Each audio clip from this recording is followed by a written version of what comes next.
jixtieq jirringrazzja lil dawn sponsors: Addera ta' Claire, Marilyn Cini, The Makeup Artist, Gilda għal-ħwejjeġ u The Color Palette għax-xahar.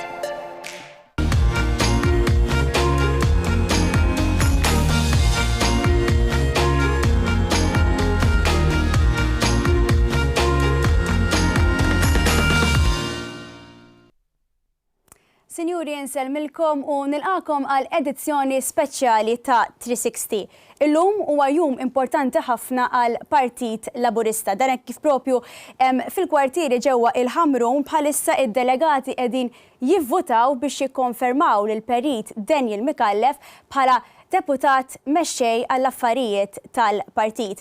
Il-Partit Laburista illum qiegħed ikompli jiġġedded għaliex huwa partit illi propju ma jibżax mill-bidla u propju fl-anniversarju tal-100 sena tiegħu qiegħed jaħseb għal 100 sena li ġejjin u mhux biss jieqaf jiċċelebra propju il-kisbiet illi rnexxielu jikseb dan il-partit. Iżda qabel ma nlaqakom mal-mistiedna illi għandi miegħi illum, se jingħad magħna f'kollegament propju mill-Ħamrun il-kollega tagħna Colin Degwara. Colin, insellimlek. Araġej. Insellem l-Claire u nsellem il-daw kollha li qed isegwu 360. Ninsabu fiċ-Ċentru Nazzjonali Laburista fejn propju wasalna fl-aħħar nofsija tal-votazzjoni. Votazzjoni li se twassal biex id-delegati jikkonfermaw il-Perit Daniel Mikallef bħala deputat mixxej tal-Partit Laburista. Propju fis-sija ta' wara nofsinhar għalqet il-votazzjoni li kienet għaddejja f'Għawdex, fir-Raba ta' Għawdex fejn hemmhekk ukoll id-delegati Għawċin ukoll kellhom l-opportunità li juru il-vot tagħhom.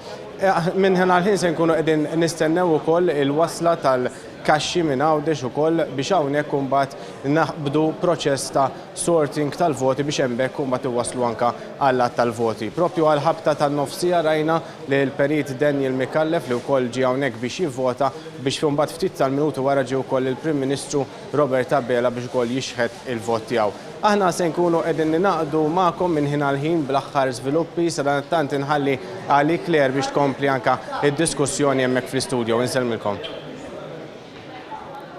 Kif stajna naraw hemmhekk l-attività hija waħda movimentata u d-delegati qegħdin jivvutaw għall-elezzjoni ta' deputat mexxej għall-affarijiet tal-partit. Bl-ewwel mistednin li m'għandi miegħi illum għandi lill-Kap Eżekuttiv tal-Partit Laburista George Azzopardi, nsellimlek. Sallim lilek u tal-spettaturi kollha qed jismgħuni. Kif ukoll Europarlamentari Dr. Mirjam Dalli. Nilqakom.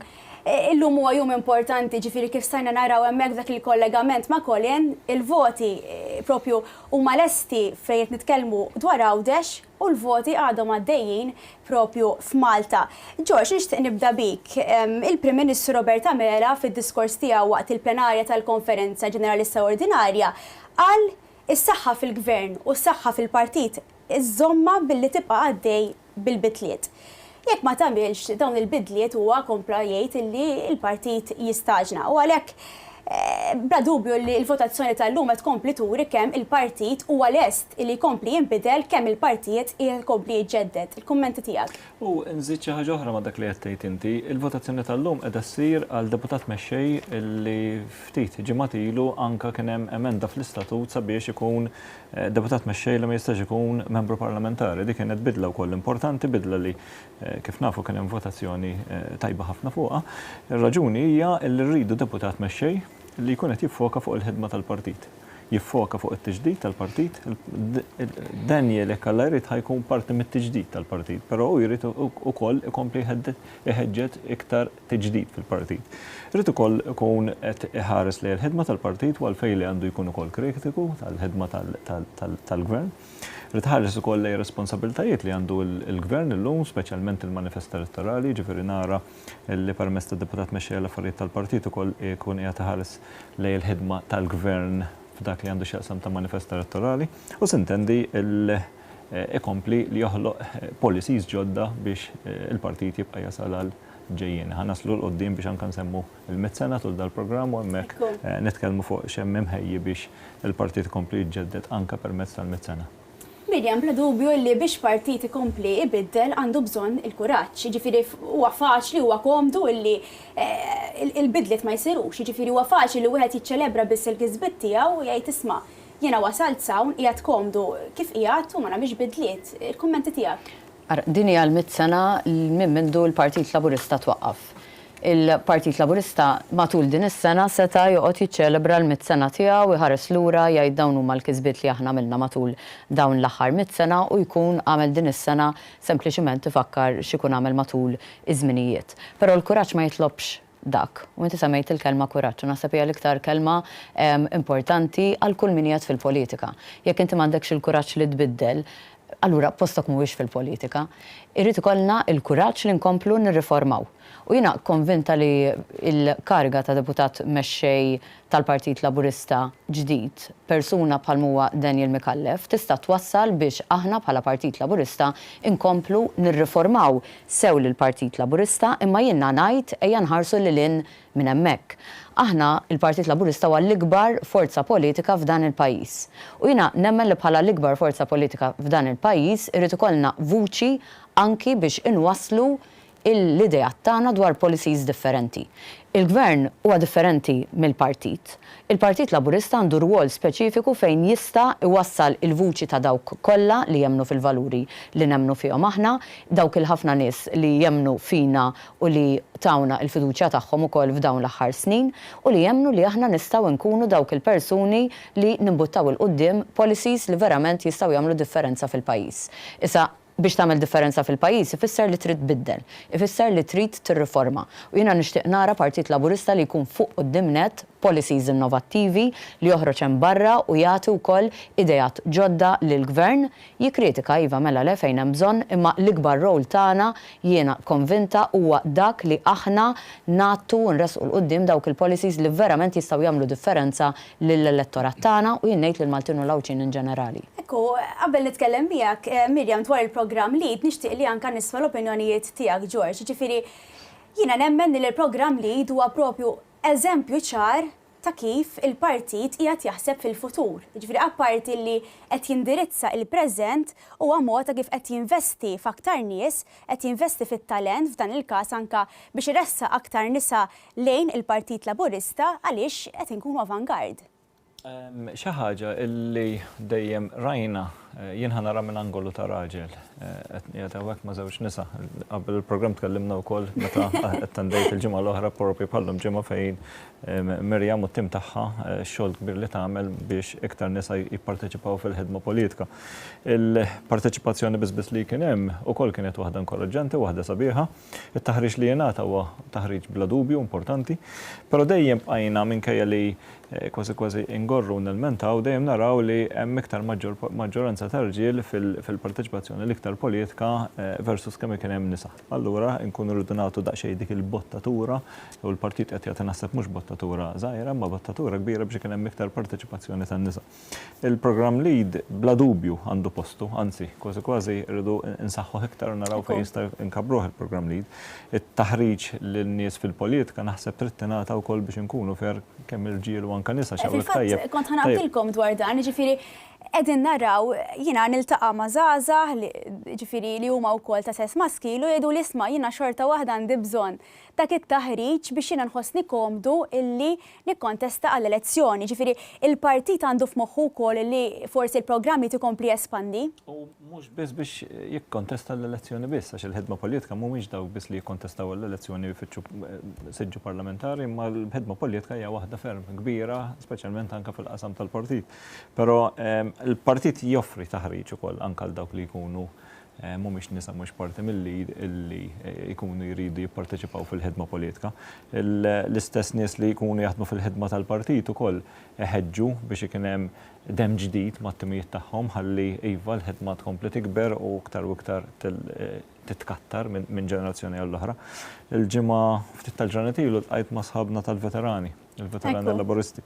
Ħadd piċir ħafna nitkellem magħhom, ħadd pjaċir nismagħhom, ħadd pjaċir nara x'inhuma l-idejat tagħhom, għandhom idejat li huma progressivi ħafna u moderni ħafna. Ġifieri meta tkun qed titkellem mal-veterani, forsi hawn ħafna min jaħseb illi ħajjiġu b'xi idejat antikwati. Akkost ta' kollox le, żgur li le, għandhom idejat sbieħ, idejat moderni, jitkellmu ħafna ovvjament fuq il-qasam tagħhom, il-qasam tal-anzjani. Għandhom l-esperjenza wkoll, ġifieri bla dubju li xi ħaġa li notajt li kieku ma kien hemmx dawk m'hawnx aħna llum fil-partit dejjem hekk ngħid. Ġifieri daw għandhom l-importanza tagħhom, dan huma n-nies illi snin ilu ġeddu, kieku ma ġeddux il-partit tagħna mhux qiegħed hawn, ġifieri daw meta kienu f'pożizzjoni forsi fil-pożizzjoni tagħna fil-partit.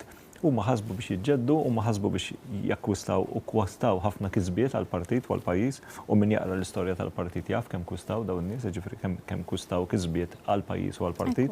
Però l-ħidma tagħhom fil-partit li qegħdin nitkellmu fuq il-partit illum, kieku ma tawx l-almu kollu tagħhom dawn in-nies, kieku aħna maħniex hawnhekk. Il-partit kompla jiġġedded permezz ta' dan nies, kompla jikber, kompla irrawwem nies bħali u nies iktar żgħażagħ bħalkom biex il-partit finalment ikompli jikber u hemmhekk nibdew verament naħdmu għal 100 sena l-ġejjin.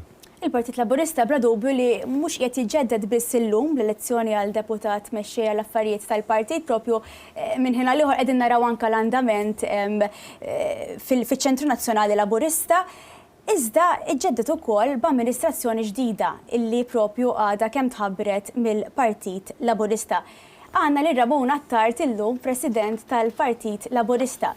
Taqbel Mirjam milli l-għażla ta' Ramona hija propju parti tija xhieda tal-viżjoni li għandu l-partit anke tal-rwol tan-nisa fil-politika? Qed nieħu gost li qegħdin nabbinaw iż-żewġ affarijiet flimkien. Mela, l-ewwel semmejna dwar lead u taħriġ. Taħriġ għandu jingħata lil kulħadd. Lead qatt ma kien intiż biex jagħti taħriġ. Lead huwa opportunità għal ħafna nisa li sa l-elezzjoni li għaddiet ġenerali kienu għadin nisibuha diffiċli li jersqu l-qoddim jiena ngħid lejn il-partiti politiċi kollha inkluż il-Partit Laburista.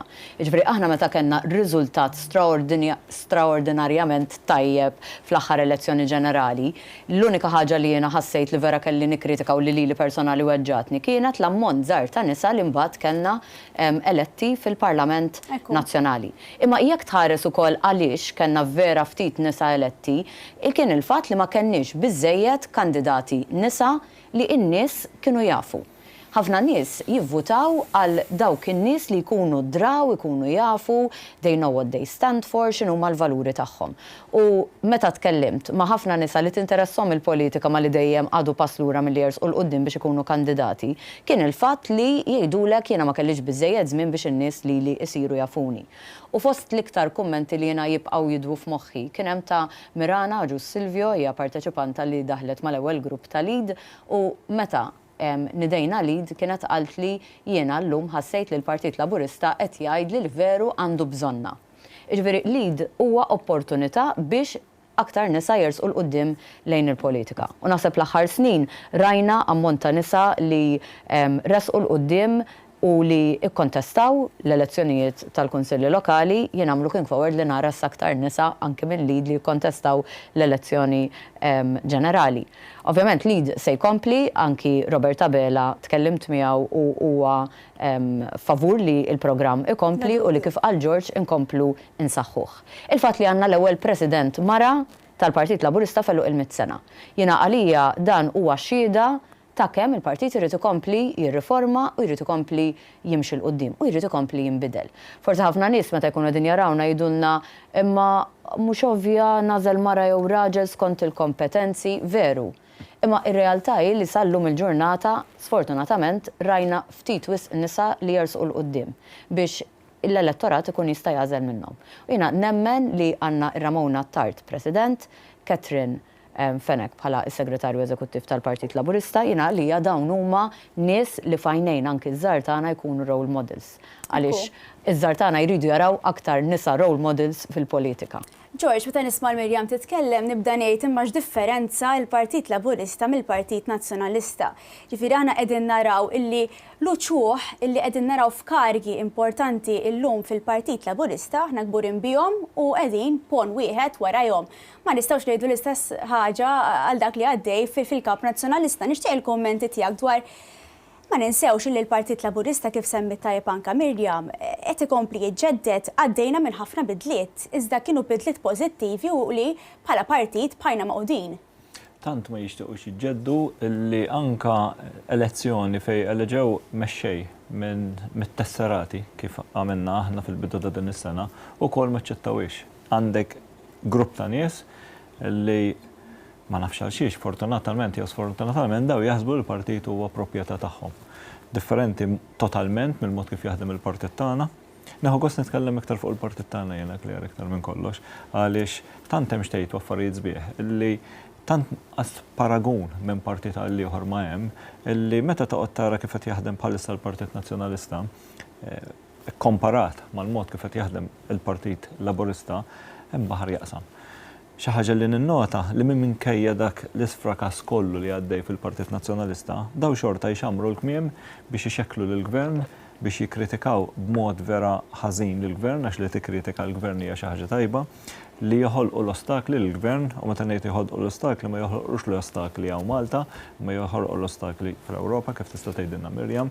Jippruvaw ifittxu kif joħolqu l-ostakli u jħammġu l-isem mhux tal-pajjiż u tal-gvern imma tagħna l-kol ta' Malta kollha mal-erba' rieħat tan-dinja u billi tagħmel hekk ma tkunx qiegħed tikkritika l-gvern għax il-gvern għandu bżonn ikun kritikat fil-fatt jiena stess semmejt li d-deputat mexxej għall-partit għandu jkun hemmhekk ukoll biex jiskrutinja il-mod kif qed jaħdem il-gvern. Imma hemm mezz hemm mod ieħor kif għandek tikkritika l-gvern.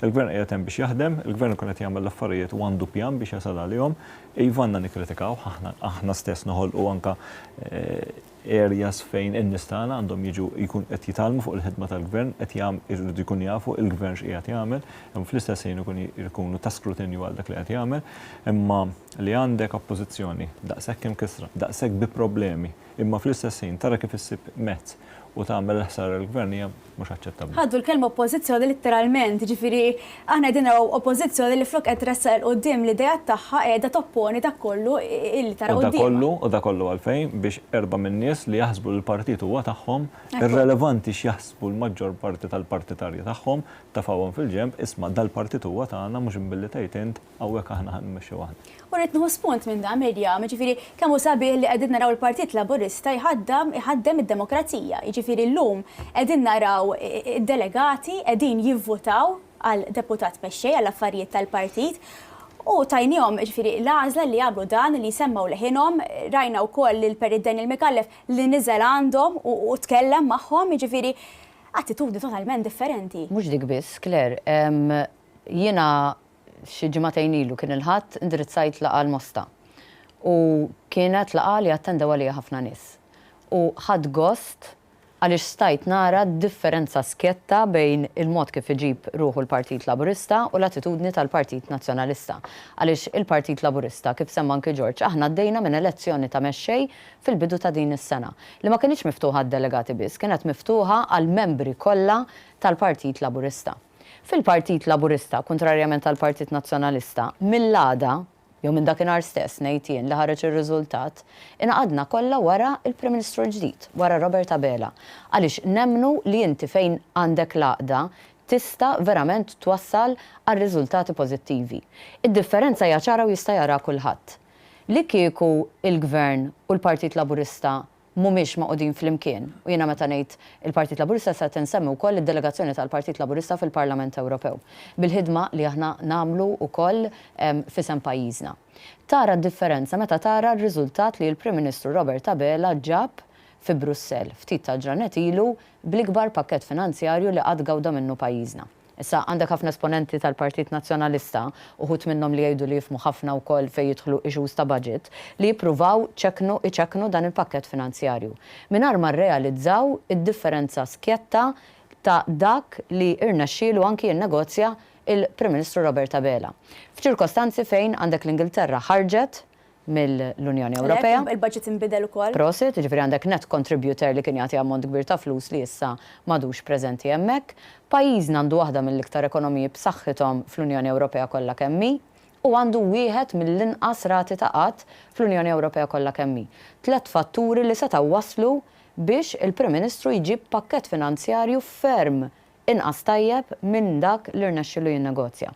Issa nagħmluha ċara qed ikun hemm min jgħid kenna l-pakket tar kupru li inkludi grants, ġifieri għotijiet u anke self, meta din nitkellmu dwar 2.25 billion, lanqas biss qegħdin nikkonsidraw is-self tal-pakket tar kupru ekonomiku. Kull ma din nikkonsidraw huma dawk 327 miljun li huma għotja diretta lil pajjiżna. Over and above, Robert Abela flimkien mat-tim tiegħu irnexxielu bħala pajjiż ninnegozjaw budget għas-7 snin li ġejjin ta' 1.9 billion euros. Għalhekk jitla l-ammont ta' 2.25 billion euros u min se jgawdu minnhom dal-fondi ser igawdu il-ħaddiema għaliex ser imorru flus għall-impjiegi, flus għall-koeżjoni li jfisser li naraw isiru iktar proġetti kif rajna jsiru f'dawn l-aħħar snin, aktar fondi milli qatt kien hemm qabel għall-Gżira Awċija, aktar fondi milli qatt kien hemm qabel għall-agrikoltura, fi żmien meta għaddejna minn pandemija fejn irrealizzajna aktar minn qatt qabel għall-inqas jien u jien konvinta li ħafna bħali kemm huwa importanti li ninvestu ħafna iktar fis-settur tal-bidja, s-settur tas-sajd li joffrilna l-ikel li nistgħu niddependu fuqu u hemmhekk tara xi tfisser is-saħħa u l-għaqda.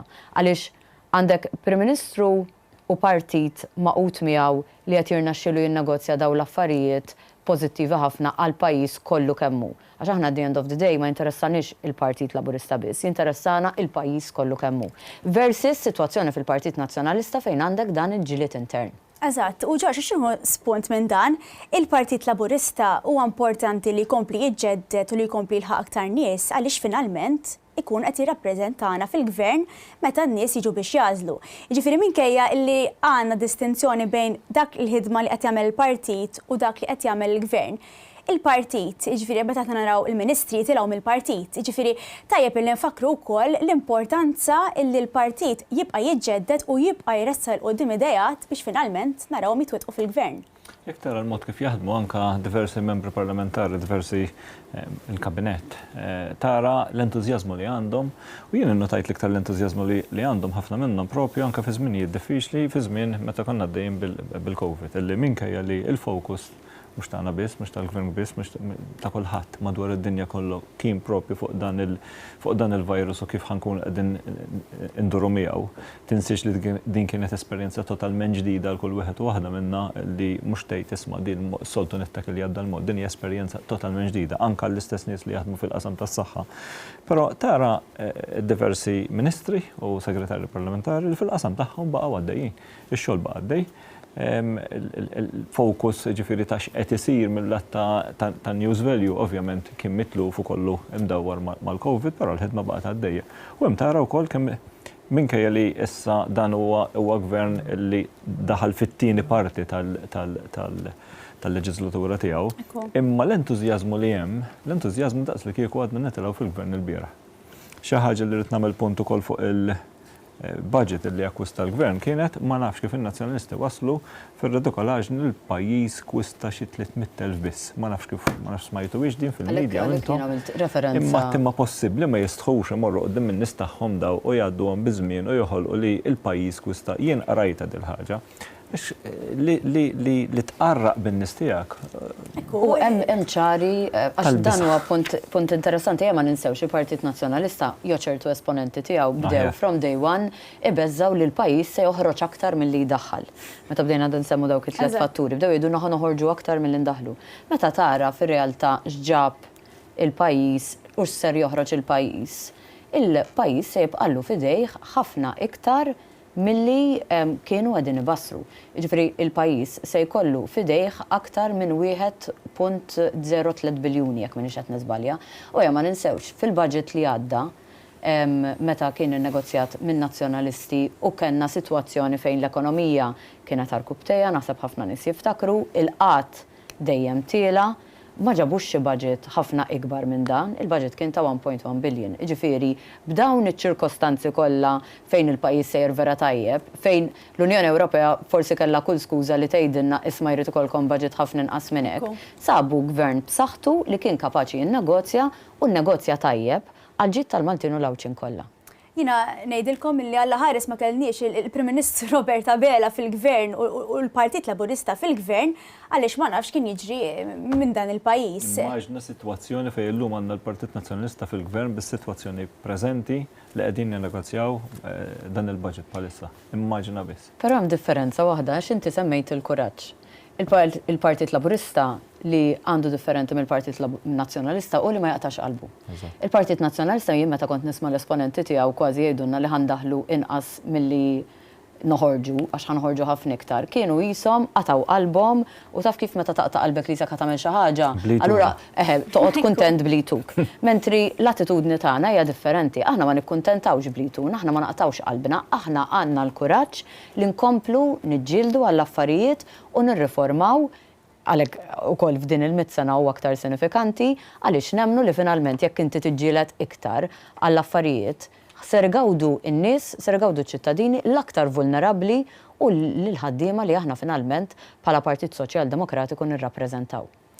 Ikko raġuni intom, però jiena naħseb illi situazzjonijiet bħal daw li qed tispjega inti li għandna fil-partit fl-oppożizzjoni mhux tab xejn, il-Partit Laburista sar id-dar naturali għaż-żgħażagħ. Jiena bħala żagħżugħa ġifieri ninnota d-differenza bejn iż-żewġ partiti għandna kemm rajna propju l-qasma illi teżisti bejn l-MZPN u Team Start. Ġifieri il-fazzjonijiet ta' Simon Busuttil u l-fazzjoni ta' Adrian Delija qed jiżiraw wkoll fiż-żgħażagħ differenza inti Mirjam kont fl-FZL, ġifieri bla dubju illi il-partit qed jilqa' żgħażagħ. Nixtieq il-kummenti tagħkom. Iż-żgħażagħ ifittxu lil min hu innovattiv, iż-żgħażagħ ifittxu lil min itihom vuċi. Iż-żgħażagħ mhumiex interessati jqogħdu jidħlu f'konflitti ta' politika interna, ta' politika partiġana. Jien nitkellem ma' ħafna żgħażagħ għandhom ħafna idejat innovattivi u id-dar naturali tagħhom hija fejn jemnu li huma jistgħu waslu dawk l-idejat u fejn dawk l-idejat jittieħdu on board u ssir xi ħaġa dwarhom. U l-Partit Laburista dak huwa li jrid jibqa' jimbotta l quddiem kemm jista' jkun li jisma' l-vuċijiet differenti tan-nies li qatt ma nagħlqu l-bibien għal min għandu idejat differenti minn dak li aħna imdorrijin bihom għaliex meta jiġu dawn l-idejat ġodda, meta jiġu dawn l-idejat innovattivi li tista' toħroġ policies li verament jagħmlu differenza pożittiva. U iż-żgħażagħ iħossu li id-dar tagħhom hija hawnhekk propju minħabba dan il-fatt.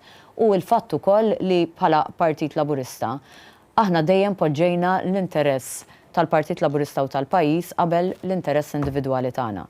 Jiġifieri jekk ikun hemm elezzjonijiet jiena qatt ma rajt lill-Partit Laburista wara dawk l-elezzjonijiet imur f'100,000 biċċa kif rajna l-Partit Nazzjonalista. Għaliex għalina jinteressana l-ewwel li nżommu lill-Partit Laburista maqut għaliex nagħmlu billi Partit Laburista maqut jista' jigwadanja l-pajjiż kollu kemm hu. George, nixtieq li nsemmalek dawn propju x'qal Adrian Delija dwar l-MZPN u x'qal Michael Asha u nkun nixtieq il-kummenti tiegħek wara. Naraw. Jiena kont President u Viċi President tal-MZPN u ma naħsibx li għandna noqogħdu nieħdu azzjoni ta' dak it-tip. Naraw x'qal ukoll Adrian Delija dwar propju l-MZPN u l-azzjoni li jrid jieħu. Fuq l-MZPN ħriġtu stqarrija li qed jittieħdu proċeduri u passi hemm il-board stabbilit anke bil-istatut il-ġdid u issa jieħdu l-proċeduri skont l-istatut. George, żgur li l-Partit Nazzjonalista mhuwiex alternattiva għaż-żgħażagħ biex irresqu l-idejat tagħhom mhuwiex fora ta' idejat bħalma huwa l-Partit Laburista, ġifieri aħna qegħdin naraw iż-żgħażagħ fuq quddiem net, qegħdin naraw il-proposti tagħhom jaslu sal-manifest elettorali u anka propju fil-kampanja li għamel il-Perit Daniel Mikallef għall-elezzjoni ta' deputat mexxej l-affarijiet tal-partit, tkellem ukoll magħhom dwar l-importanza tagħhom fil-partit. Il-Perit Daniel Mikallef huwa frott il-Forum Żgħażagħ Laburisti, niftakruha, illi hawnhekk tara kemm il-post taż-żgħażagħ f'dan il-Partit Laburista huwa post sigur, post li verament wasli kullum għandna deputat mexxej li huwa frott tal-Forum Żgħażagħ Laburisti. F'daw l-aħħar ġranet, f'daw l-aħħar ġimgħat iltqajt diversi drabi mal-Forum Żgħażagħ Laburisti beda jopera wara li kien ikkonfermat bħala forum il-ġdid, ibqa' ċert li hemm grupp ta' żgħażagħ li jġibu b'mentalità u taħseb żgħażagħ iktar minnu. Għandhom entużjażmu kbir, għandhom ħafna idejat, għandhom ħafna enerġija, sentendi tuħobb piċir tarhom. Tiftakar meta inti kont ukoll parti bħalma kont jien parti dak iż-żmien konna ngħidula żgħażagħ Soċjalisti, però kienet il-fera taż-żgħażagħ dak iż-żmien fih dan il-partit. Irridu jkunu parti mit-tiġdid ukoll, ġifieri huma stess iħossu li l-partit għandu jibqa' jiġġedded kif qegħdin nagħmlu u iktar minn kollox huma jridu jkunu parti minn dan it-tiġdid. U bla dubju, għalfejn għandna nsemmu l-MZPN u l-Istart u ma nafx kemm forsi jagħti u għalfejn għandniex jittieħdu azzjoni kontra dik. Kif qedtu intom kif qalet Mirjam ftit ilu il-post taż-żgħażagħ ixini l-idea tagħhom hija ċ-Ċentru Nazzjonali Laburista fejn hemmhekk hemm il-Forum Żgħażagħ Laburisti, hemm diversi idejat, hemm diversi etajiet, hemm diversi żgħażagħ differenti, tal-każ hemm ħaltin, fajliet u ġuventu, illi naħseb li hija d-dar naturali ta' kull żagħżugħ u żagħżugħa f'pajjiżna. Propju għal dawk li naqdu magħna issa nfakkar illi fiċ-Ċentru Nazzjonali Laburista bħalissa għaddejja propju għada kemm ingħalqet il-votazzjoni għal deputat mexxej tal-Partit Laburista u nfakkarkom ukoll biex għada propju tistgħu issegwu bħalissa l-eluq tal-kaxxi hekk kif il-votazzjoni għalqet tajjeb li nfakru li l-votazzjoni saret ukoll għawdex u il-votazzjoni f'għawdex għalqet fis-sija fil-waqt li kellna wkoll advanced voting propju is-sibt illi għadda. Il-kaxxi huma magħluqa iżda l-futur tal-Partit Laburista għadu miftuħ bera. U jibqa' żgur. Tajjeb issa aħna se nkunu qegħdin naġġornawkom dak li se jkun qiegħed għaddej propju flat din id-darba tal-voti illi xeħtu id-delegati tal-Partit Laburista. Mirjam, semmejna iż-żgħażagħ, jiġifieri naħseb li l-Perit Daniel Mikallef huwa xhieda ċara ħafna ta' kif żagħżugħ jista' jasal fil-partit u li jsib il-vuċi tiegħu propju fil-livelli għoli tal-partit. Il-Partit Laburista dejjem ta' opportunità u naħseb dik hija xi ħaġa li tajjeb ukoll nfakru għaliex il-Partit Laburista ta' opportunità lil ħafna żgħażagħ biex jimxu l-qudiem. Il-Forum Żgħażagħ Laburisti huwa fora wieħed fejn ħafna żgħażagħ daħlu u bdew fil-politika minn età żgħira. Jiena niftakar meta dħalt fil-Forum Żgħażagħ Laburisti kelli 16-il sena, kont l-ewwel segretarju internazzjonali mara tal-Forum Żgħażagħ Laburisti u għalija dik l-esperjenza kienet esperjenza unika għaliex għalmitni ħafna anki politikament. Ejja ma ninsewx anki l-Istazzjon 1 li jagħti opportunità kbira lil ħafna u ħafna żgħażagħ fil-Kamra tal-Aħbarijiet jew jagħmlu programmi. Jien għaddejt minn hawnhekk ukoll, ġifieri naf x'jiġifieri u naf x'jiġifieri li tkun żagħżugħ u li xi ħadd titik opportunità. Kif naf li tkun żagħżugħ u xi ħadd jipprova jagħlaqlek il-bieb u ma jtikx dik l-opportunità. U jien naħseb li dan huwa l-ikbar messaġġ li llum nixtieq inwassal. Il-Partit Laburista huwa l-partit tal-opportunità li jagħti opportunità. Jiġifieri dawk li forsi jaħsbuha jekk ser jersqu l-qudiem lejn il-Partit Laburista jew kif ser nagħmel lil min ser inkellem. Ersqu l-qudiem aħna kollha approachable kemm tikkuntattjawna, jiena konvinta li fil-Partit Laburista issibu dak il-partit li verament itikom opportunità jekk tħobbu l-politika, jekk tinteressakom il-politika u kif semma George, da mhux bil-fors kulħadd joħroġ għall-elezzjoni ġenerali jew għall-Kunsill Lokali jew għall-Parlament Ewropew. Hemm ħafna għaqdiet differenti kif qed issemmi int, għandna l-kumitati, jien nixtieq nara iktar żgħażagħ li jidħlu anki fil-kumitati għaliex jien nemmen li l-kumitati għandhom rwol ewlieni fit-tfassil anki tal-politika tal-Partit Laburista. Għandna think tanks bħalmu għall-Fondazzjoni Idejat fejn hemmhekk iħarġu wkoll ħafna persuni fil-qasam politiku wkoll. Dan huwa l-partit li jrid jisma' l-opinjonijiet differenti tan-nies. Jekk ninqataw minn nies u noqogħdu fil-bubble tagħna biss, nibqgħu nisimgħu l-idejat tagħna biss u l-eku tal-idejat tagħna u naħseb dak ikun il-mument li l-Partit Laburista jibda sejjer lura. Partit Laburista rnexxielu jimxi l qudiem għax fetaħ il-bibien għall-idejat ġodda u ta' spazju lil dawk l-idejat ġodda. Ġifieri mhux biss sema' dawk l-idejat ġodda mara li huma dawk l-idejat li jistgħu jiġu implementati. Inti semmejt l-opportunità u jiena se nieħu l-opportunità biex nfakkar ukoll il dawk li qegħdin jarawna illi għada il-Prim-Ministru se jkun qed jagħti diskors fir-Real ta' Bormla fl-10:30 u intom kollha għandkom l-opportunità illi tattendu u iva ngħidulu grazzi wkoll għal pakkett ta' fondi Ewropej kbir ħafna li ġab għal pajjiżna u nirringrazzjaw ukoll tal-ħidma li qiegħed jagħmel għal kull wieħed u waħda minna. George, se nsemmalek propju x'qal il-Prim-Ministru u mexxej tal-Partit Laburista Robert Abela dwar il-karika ta' deputat mexxej għall affarijiet tal-partit. Naraw. Waħda mill-ogħla 3 karigi fil-Partit Laburista u hija rwol kruċjali għaliex id-deputat mexxej nara li għandu fost diversi funzjonijiet għandu 2 minnhom li huma kruċjali li jiddistingu ruħhom minn funzjonijiet oħrajn. L-ewwel waħda hija dik li jara l-implementazzjoni tal-manifest elettorali li jara li dak kollu li ġie mwiegħed fil-manifest elettorali jiġi implementat. It-tieni waħda funzjoni importanti ħafna u se nkun nagħmel dal-appell biex terġa' tkompli tissaħħaħ din il-funzjoni hija dik ta' skrutinju fuq il-gvern fejn il-partit ikun qed jagħmel skrutinju fuq il-ħidma tal-gvern fejn joħroġ ukoll bi proposti tiegħu il-partit li jistgħu jitqiesu mill-gvern jistgħu ma jiġux aċċettati ma jkollok din il-funzjoni tal-partit illi anke meta għandek il-partit li qiegħed fil-gvern bħalissa dik hija funzjoni kruċjali. Ħafna forsi ma jarfuwix din il-funzjoni importanti. Il-partit iva jrid jagħmel skrutinju fuq il-gvern u iressaq il-qudiem l-idejat tiegħu. Hemmhekk id-deputat mexxej għall-affarijiet tal-partit jassumi funzjoni importanti ħafna bħala l-bniedem li xprun ta' dan kollu li jkun qed imexxi dan il-proċess kollu. George, ma taħsibx li ir-rwol tal-Partit Laburista illi kif qal anke l-Perit Daniel Mikallef fil-kampanja tiegħu huwa importanti li jagħmel iċ-checks and balances tal-gvern speċjalment meta għandna oppożizzjoni fi kriżi eżistenzjali ngħid jiena. Dubi, mhux għax irid jagħmel ir-rwol tal-oppożizzjoni, l-oppożizzjoni biex jira li tieħu responsabilità tagħha u tagħmel dak li fid-dover u fid-dmir tagħha li tagħmel, illi tkun ta' skrutinju denju għall-gvern, għax il-mod kif għandha tikkritika l-gvern dejjem hemm mezzi kif għandek tikkritika il-gvern u ħanerġa' ngħidha mhux ixxekkel il-ħidma tal-gvern. Iwa, il-deputat Mexxej kif semmejt anke qabel fil-bidu ta' din it-taħdita għandu jkun qed jagħmel dik ir-rwol ukoll irrelevanti x'tagħmel l-oppożizzjoni biex aħna nibqgħu naħdmu kemm bħala partit u gvern flimkien. Il-deputat Mexxej għall-partit naħseb inżid xi ħaġa anke mal qal il-Prim Ministru irrid ukoll nkunu wkoll permezz tiegħu iktar qrib in-nies. Iktar kmieni Mirjam semmiet il-kumitati lokali. Il-kumitati lokali jagħmlu xogħol kbir ħafna. Sfortunatament forsi x-xogħol tagħhom ma nisimgħuhx wisq. Imma x-xogħol li jagħmlu huma fl-irħula tagħna fil-bliet tagħna madwar Malta għawdex jagħmlu xogħol tajjeb ħafna. Jien nitkellem ma' ħafna minnhom, nixtieq nitkellem ħafna iktar minnhom għax hemm kwantità dawn huma. Permezz anke ta' l-aħħar laqgħat li kellu anke Daniel attendejt ukoll u ltqajna flimkien. Ix-xogħol tagħhom huwa imprezzabbli dawn nies. Jagħmluh kollu b'mod volontarju. Il-ċentri tagħhom fl-irħula tagħhom ħafna minnhom qisu jisa d-dar tagħhom kif jismawha, dejjem iridu jaraw kif ħajam x'innovazzjonijiet ħajamlu, jitkellmu magħna kważi biex jaraw x'jistgħu jżidu fuqhom, kif ħajġibu iktar membri.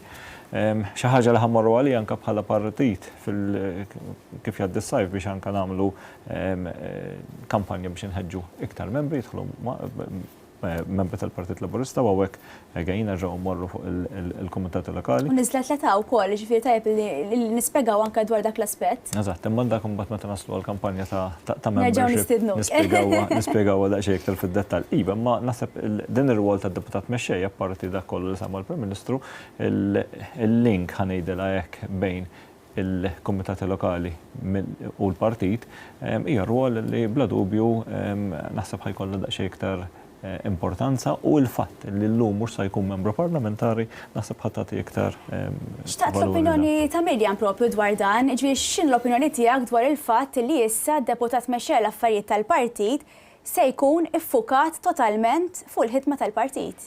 Ejja ma ninsewx li qegħdin nitkellmu dwar persuna li kien President tal-Partit Laburista wkoll. Jiġifieri Daniel ser ikun persuna li għandu l-esperjenza hands-on tal-Partit Laburista kif jaħdem, jaf lill-kumitati, jaf l-qdiet, jaf lin-nies u ser ikompli b'dik il-ħidma tiegħu. Ħajkollu nwaqfek għaliex għandna kollegament propju ma' Colin Degwara mill-Ċentru Nazzjonali Laburista li issa kif spjegajna ingħalqu l-kaxxi għall-elezzjoni ta' deputat mexxej għall-affarijiet tal-partit. Għawdex fejn minna hawnhekk imbagħad se tkun qed tingħalaq biex tittella fuq għalat tal-voti, però biex jgħidilna iżjed dwar dan il-proċess mi għandi ċ-chairman tal-Kummissjoni Elettorali tal-Partit Laburista Dean Healey. Din issa minn hawnhekk wara li tingħalaq il-kaxxa se jkun il-proċess li jiskatta. Bażikament kif tistgħu tinnotaw hawnhekk kellna il-kaxxa ta' għawdex li għadha kif waslet Malta, provajna kif jaf kulħadd nispiċċaw dak is-satej qabel minn ġewwa għawdex biex ovvjament inħallu dawk is-satej biex wieħed ikun jista' jasal u l-proċess jingħalaq b'mod definittiv hawnhekk fit-3 ta' nofsinhar. Minn issa l-qoddim ser jiġu siġillati il-kaxxi la darba l-votazzjoni bażikament ġiet mitmuma, eventwalment ser inkunu qegħdin nerġgħu niftu dawn il-kaxex fis-sala tal-voti prattikament fej ħankunu qegħdin niftu dawn il-kaxxi. Inħaltu il-polot tal-voti fuq imwejjed differenti fejn hemmhekk jibda mbagħad il-proċess ta' l-ewwel ir-rikonċiljament, ġifieri rridu nirrikonċiljaw dawk l-ammonti ta' voti illi huwa maħsub illi għandna nsibu fil-kaxxi mal-dokumenti tal-voti li bħala Kummissjoni nkunu qegħdin niġbru biex aħna naraw li dawk iċ-ċifri jkunu maqbula minn hemm il-qudiem ikun hemm proċess illi huwa din id-darba kemm xejn issimplifikat għaliex ovvjament għandek kontestant wieħed, però rridu nagħmlu il-proċessi li jsir is-soltu naqsmu dawk il-ballot sheets illi għandna ġol kaxxa pakketti ta' 50-50, eventwalment jibda s-sorting biex naraw jekk kienx hemm voti dubjużi u dawk il-voti dubjużi allura kif ħajġu ġudikati jekk mhux validi jew invalidi, mbagħad ovvjament l-aħħar proċess bażikament dak li huwa l-aktar mistenni minna huwa li nħareġ ir-riżultat billi ngħidu x'voti kien hemm favur u voti kontra il-kontestat li bażikament ikkandida ruħu għal din il-kariga ta' deputat mexxej. Kemm mistenni jieħu ħin dan il-proċess sa kemm itemm ruħu?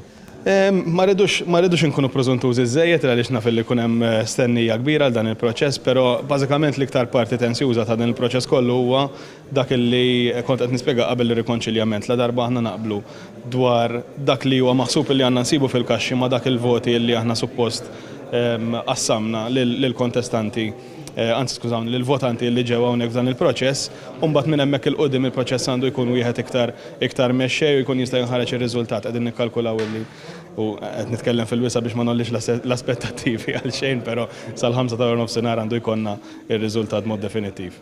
Grazzi ħafna din, jiena nerġa' nkun magħkom anke b'kollegamenti oħrajn fl-aħħar anke żviluppi tul il-proċess sakemm fl-aħħar mill-aħħar mbagħad inkunu nafu r-riżultat ta' din l-elezzjoni. Jiena ngħaddi l-linja lura lilek Claire. Grazzi ħafna Colin, kif rajna propju iċ-ċermen tal-Kummissjoni Elettorali din Healy issa beda l-iktar parti diffiċli għalihom illi propju ħankunu għadin insegwu batul dan il-programm lat tal-voti għall-elezzjoni ta' deputat mexxej għall-affarijiet tal-partit. Il-Kummissjoni għaddejja bil-ħidma, l-partit ilu ħafna dej bil-ħidma, iżda għaddej ukoll bil-ħidma l-għada, propju l-eluq tal-konferenza ġenerali straordinarja. George, naħseb illi kellek ħafna lieli ta' xogħol. Kellem ħafna xogħol, kien hemm ħafna minn taħdem ukoll. Il-ħidma ma' sħabi kollha. Ejja bla dubju kulħadd jagħti l-qalma tiegħu. L-entużjażmu ma kienx fija biss, imma f'ġemma sħiħa ta' nies. Għaddej il-Kummissjoni Elettorali bħalissa qegħdin nagħlqu l-votazzjoni qiegħda tingħalaq kif rajna l-votazzjoni għad-deputat mexxej fejn anke l-mod kif sar, anke l-proċess tal-vot segret hija parti wkoll li hija tissejjaħ mill-istatut. Allura issa jibda jinfetħu l-voti, naddu l-voti u finalment ikkallerit minn ftit ieħor konna l-ħatra ħanejdilek uffiċjali tal-deputat mexxej Daniel Mikallef.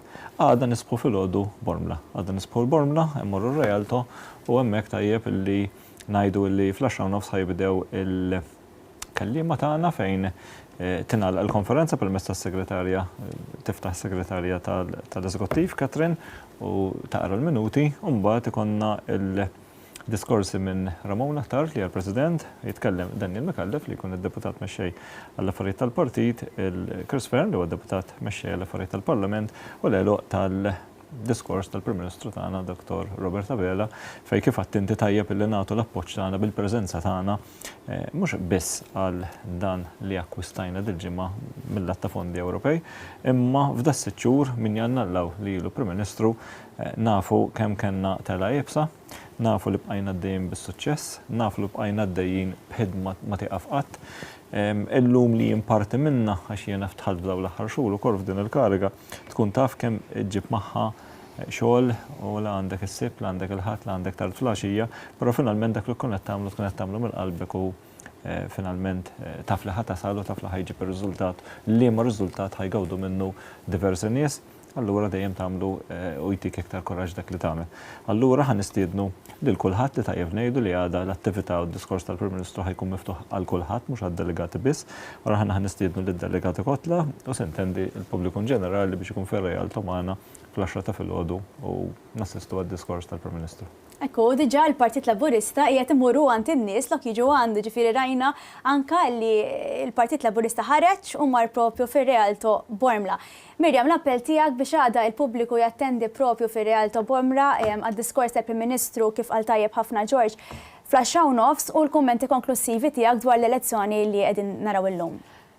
Dan huwa parti mit-tiġdid kollu tal-Partit Laburista fel il-100 sena. Il-Malti jgħid minn ma jeġġeddiċ għammel xi ħaġa. U l-Partit Laburista huwa dak il-partit li jrid ċertament jibqa' jħares il-qudiem għaliex aħna ma nirridux nibqgħu fil-pożizzjoni fejn qegħdin.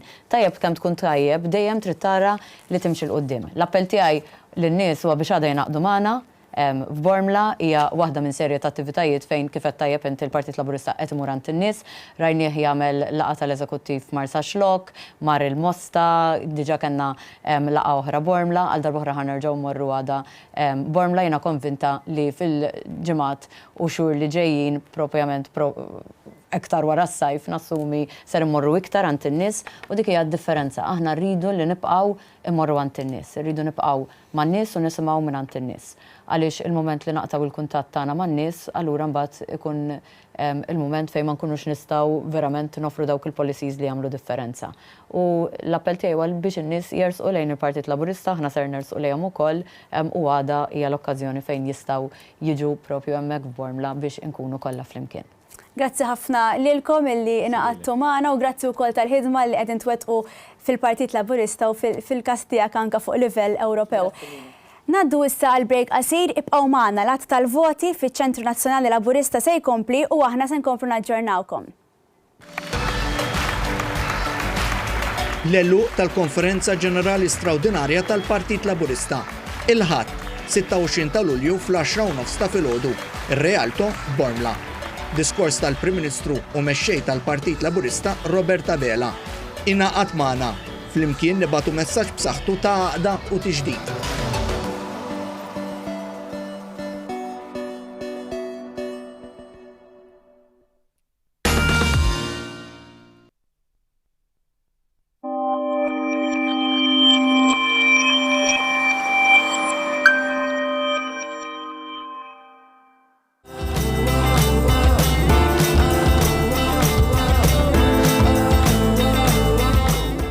Nar ta' tnejn, il-programm flimkien ma' Nancy. Riċetti għal saħħa aħjar jew nkella riċetti Maltin. Nistidinkom tinaqdu miegħi fil-5:30 kull nar ta' tnejn. Dejjem fuq One nintaw.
Espresso, il-programm ta' kuljum. Miegħek matul is-sajf, mit-tnejn sal-ġimgħa, fis-sija ta' wara nofsinhar.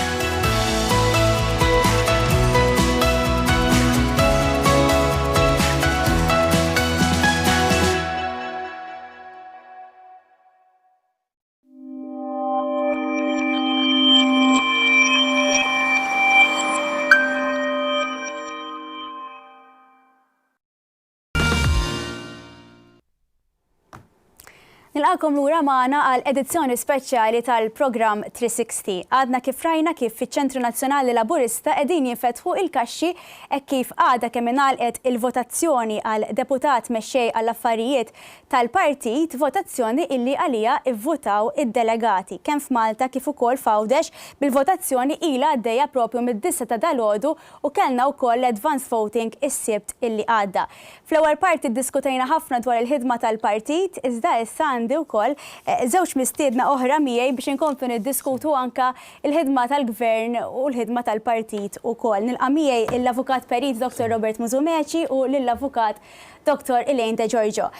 Għada kemm għalqet il-votazzjoni għal konferma ta' Perit Daniel Mikallef għal deputat mexxej għall affarijiet tal-partit. Nixtieq nibda bil-kummenti tiegħek, Robert. Twarx taħseb illi issa bl-emenda fl-istatut il-deputat mexxej għall affarijiet tal-partit se jkun totalment iffukat fuq il-ħidma fih dan il-partit. Taħseb li dan kien pass pożittiv? Naħseb by and large kien pass fil-direzzjoni tajba mingħajr ma naqqas il-mertu tal-predeċessur li minn hawn insellimlu l-Dr. Chris Cardona, illi ċertament kien pedina importanti fil-ħidma politika f'dawn l-aħħar snin, naħseb bħali isellimlu mhux biss imma il-koll dovuti għal-ħidma tiegħu sija fuq aspett ta' partit politiku u anke fuq ħidma bħala gvern, bħala ministru. Jiena naħseb li kien passaqli għaliex huwa doverus illi il-partit politiku ikun ir-ruħ illi sostni l-ossiġenu il-ħidma tal-gvern. Għalkemm jiena m'iniex wieħed minn dawk illi favur li jkun hemm xi distakk bħalma xi kultant hawn iħud isostnu. Din l-idea li partit ikun maqtuħ minn gvern jien ma nistotoskrivix għal dik l-idea, għal dik in-notion, anzi. Il-gvern irid fl-aħħar mill-aħħar jatwa dak illi il-partit tramite il-programm politiku ikun strada fl-elezzjoni ġenerali. U allura din l-idea li gvern irid ikun distakkat minn partit politiku naħseb hija idea mhijiex ben sostnuta, fir-realtà naħseb li nistgħu ngħaddu mingħajrha, għandu jkun hemm xi forma ta' alignment, ta' delineament, imma dik li wieħed ikun hemm kważi separazzjoni totali, jiena ma qabilx magħha. Għaliex fl-aħħar mill-aħħar gvern illi għandu mandat kostituzzjonali huwa fl-aħħar mill-aħħar dak huwa mandat politiku. U l-mandat politiku jrid ikun imsejjes fuq programm politiku, il-programm politiku jagħmlu il-partit jew l-istruttura jew il-moviment politiku, u l-moviment politiku jagħmel programm illi fl-aħħar mill-aħħar ikun rifless minn dak li jridu n-nies, il-realizzazzjoni u l-aspettattiva tan-nies. Però by and large, kif diġà għadlek, anki minħabba raġunijiet loġistiċi, għaliex aħna nafu l-koll x'involvi l-ħidma ta' ministru. U l-ħidma ta' ministru mhijiex ħidma mit-8 ta' filgħodu sal-5 ta' wara nofsinhar. Allura naħseb iva minn aspett loġistiku jagħmel ħafna sens illi il-deputy leader ta' partit politiku ma jkunx involut daqstant fil-gvern, però mhux bħala prinċipju li l-gvern u l-partit ikunu separati, kif għadlek. Ma ndejaqx ngħid li jiena m'għandix problema li gvern u partit ikunu intendem. Però jista' jkun hemm diffikultajiet loġistiċi għaliex aħna lkoll nafu li l-ħidma ta' ministru hija waħda 24/7. Se nkunu din il-kummenti tiegħek aktar tarti li għalli se nifqu għal pawża qasira ta' reklami, naraw ukoll l-aġġornament tal-aħbarijiet u wara nkomplu nsegwu l-att tal-voti għall-elezzjoni deputat mexxej għall-affarijiet tal-partit. Bqgħu magħna.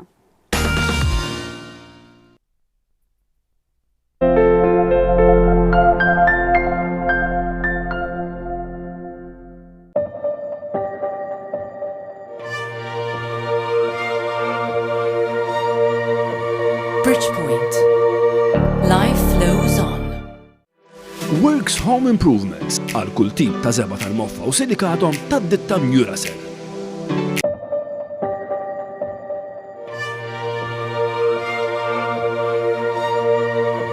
Bridgepoint. Life flows on. Good morning. Come on, it's time to eat. You liked it, didn't you? Okay, I know you want to play, but it's time for a snack. Oazy, all the energy they need. Top quality selected ingredients and lots of different flavors for your little friends. Oazy, a world of love.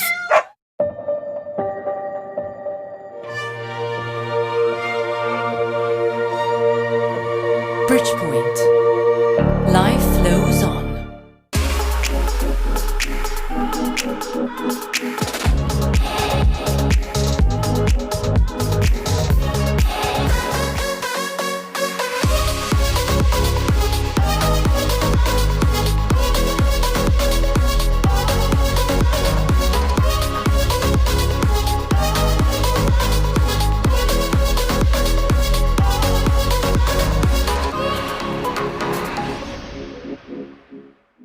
This is the face of fortitude.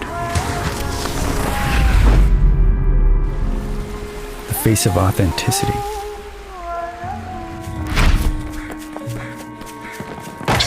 The face of resilience. This is the face of adventure. The Phoenix 6 series from Garmin. When you buy a Royalty mattress, you're buying not just a bed, but your unique sleeping experience. Manufactured locally using the best materials and finished to your individual specifications. Royalty mattresses offer the highest level of comfort at the best prices. Because Royalty bedding is an experience in rest and relaxation designed especially for you. And will be delivered free to your doorstep.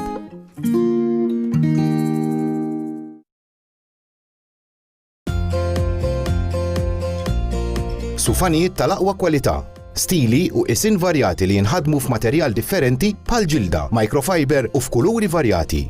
Ħafna mis-sufani huma attrezzati b'recliner manwali jew inkella electric għall kumdità tagħkom. Għażla kbira ta' sofa beds heavy duty ta' kull għamla u materjal. Pultruni motorizzati b'żewġ muturi bil-power lift biex tgħin persuna tqum bil-wieqfa. Ejja għand Fair Deal Furniture għal delivery immedjata fuq ħafna mudelli għax għand Fair Deal Furniture issib kollox in stock. F'dawn l-aħħar ġimgħat, anke aħna konna qegħdin naħdmu mid-dar, nirrispondu t-telefonati tagħkom u nagħtu informazzjoni fuq il-prodotti tagħna. Issa rġajna ftaħna u qed nistennewkom bis-sigurtà kollha meħtieġa fix-showroom tagħna. Ejjew żuruna jew ċempel issa fuq 21347122 jew 3 għal Malta, 21561742 għal Għawdex. Bye! Are you sleepy? Need a bed? Perfect comfort straight ahead.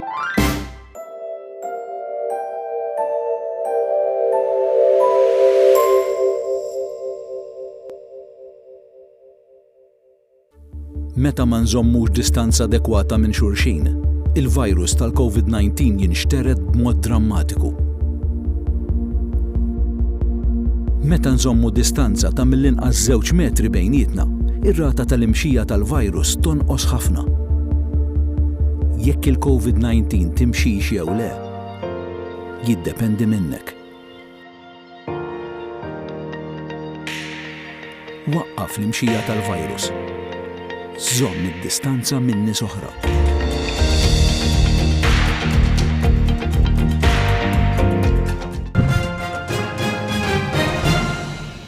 Inalqet il-votazzjoni għal konferma tal-kandidat Daniel Micallef bħala deputat mexxej għal Partit Laburista biex bekk issa skatta l-proċess tal-att tal-voti. F'din il-votazzjoni kien hemm eliġibbli li jivvotaw 762 delegat tal-Partit Laburista. Il-kandidat Daniel Micallef ivvota ftit qabel is-sija fil-waqt li l-Prim Ministru mexxej tal-Partit Laburista Robert Abela kif ukoll id-deputat Prim Ministru Chris Fern flimkien mal-amministrazzjoni tal-partit ivvotaw ftit wara. Intant il-ħadd tilħaq l-qofol tagħha l-Konferenza Ġenerali Straordinarja fir-Real Tom Bormla. Il-Konferenza Ġenerali se tkun indirizzata minn deputat mexxej Laburista flimkien mal-ewwel President mara tal-Partit Laburista Ramona Azzart. It-tnejn se jkunu qed jagħmlu l-ewwel diskorsi tagħhom fil-karigi ġodda li jokkupaw fil-partit. Il-konferenza tagħlaq bid-diskors tal-Prim Ministru mexxej tal-Partit Laburista Robert Abela. L-Aġenzija Internazzjonali ta' Kreditu DBRS reġgħet ikklassifikat l-ekonomija ta' pajjiżna fil-livell A-high.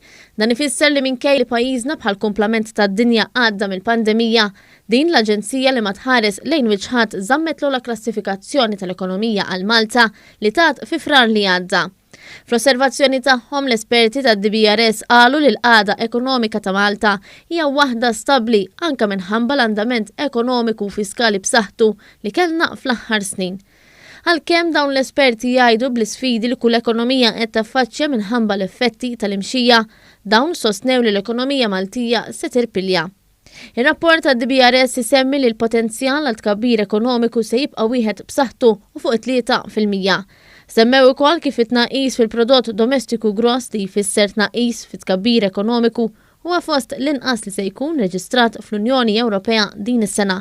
Iżda mbagħad pajjiżna mistenni jirreġistra tkabbir ekonomiku s-sena d-dieħla.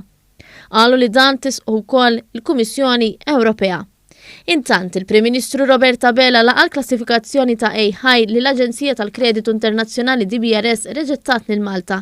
Permezz ta' tweet, Dr. Abela qal li dan huwa vot ta' konfidenza ieħor għal ħidma tal-Gvern. Il-Prim Ministru nnota wkoll kif id-DBRS sostniet li l-miżuri tal-Gvern se jwaslu għal irkupru ekonomiku b'saħħtu kif ukoll se jissalvagwardjaw l-impjiegi bid-dejn jibqa' fost lanqas fl-Unjoni Ewropea. Charlie l-kelb ta' dwana qabad mal-kważi 36,000 euro mhux iddikjarati fuq passiġġier fl-Ajruport Internazzjonali ta' Malta. Il-kelb xam dawn il-flus waqt spezzjoni li kienet jagħmel f'hand luggage ta' passiġġier. Fil-bagalja nsabu ammont sostanzjali ta' flus kontanti u ċek li ammont ta' 12,000 euro. Ir-raġel ġie arrestat mill-pulizija u mistenni jitressaq il-qorti fil-jiem li ġejjin. Fis-qarja dwana fakret li kull persuna li tkun seġġor aktar minn 10,000 euro għandha tiddikjara kollox madwana. Dan japplika kemm għal min ikun ħireġ kif ukoll għal min ikun dieħel fil-pajjiż. Melvin Tawma kiteb nota mill-isptar li turi li hu weġġa lilu nnifsu. Dan ir-rapportatu t-Times li qalet kif il-middleman fil-qtile ta' Daphne Caruana Galizia kiteb li tada qiegħda sikkina lilu nnifsu b'rimors u minħabba li ntefgħu dubju dwar ix-xhieda tiegħu fil-kompilazzjoni. Ir-rapport tat-Times isemmi kif parti mill-inkjesta maġisterjali dwar dak li ġara tlieta fil-għaxija, il-Maġistrat Astrid May Grima żaret lil Tawma li għadu jinsab f'qagħda stabbli fit-taqsima tal-kura intensiva fl-isptar Mater Dei. Huwa mifhum li Tawma ma jistax lissen kelma iżda għamel sinjali u anke kiteb fejn stqar li ma kien hemm ħadd iżjed involut iżda kienu li weġġa lilu nnifsu. Fis-sigħat wara li Melvin Tawma nstab sikkina f'idu b'feriti fonqu fil-Kustilji, il-Kummissarju tal-Pulizija Angelo Gava indirizza konferenza tal-aħbarijiet fejn spjega li bil-mod kif seta' Melvin Tawma sqar li hu weġġa lilu nnifsu. Il-Kummissarju tal-Pulizija qal li mill-ewwel investigazzjonijiet kollox jindika li l-feriti li nstabu fuq il-middleman fil-qtile ta' Daphne Caruana Galizia kienu magħmulin minnu stess. It-temp bħalissa huwa ftit imsaħħab viżibilità tajba. Riħ moderat mill-punent Majjistru li jsir ħafif mill-Greki Tramuntana. L-ogħla temperatura 34 grad, l-inqas 24 grad, indiċi UV 10. Baħar ħafif għal moderat b'imbagħad ftit li xejn. Temperatura tal-baħar 26 grad. Dan huwa t-temp għal 5 ijiem li ġejjin. Il-Ħadd, it-Tnejn, it-Tlieta, l-Erba' u l-Ħamis xemxi.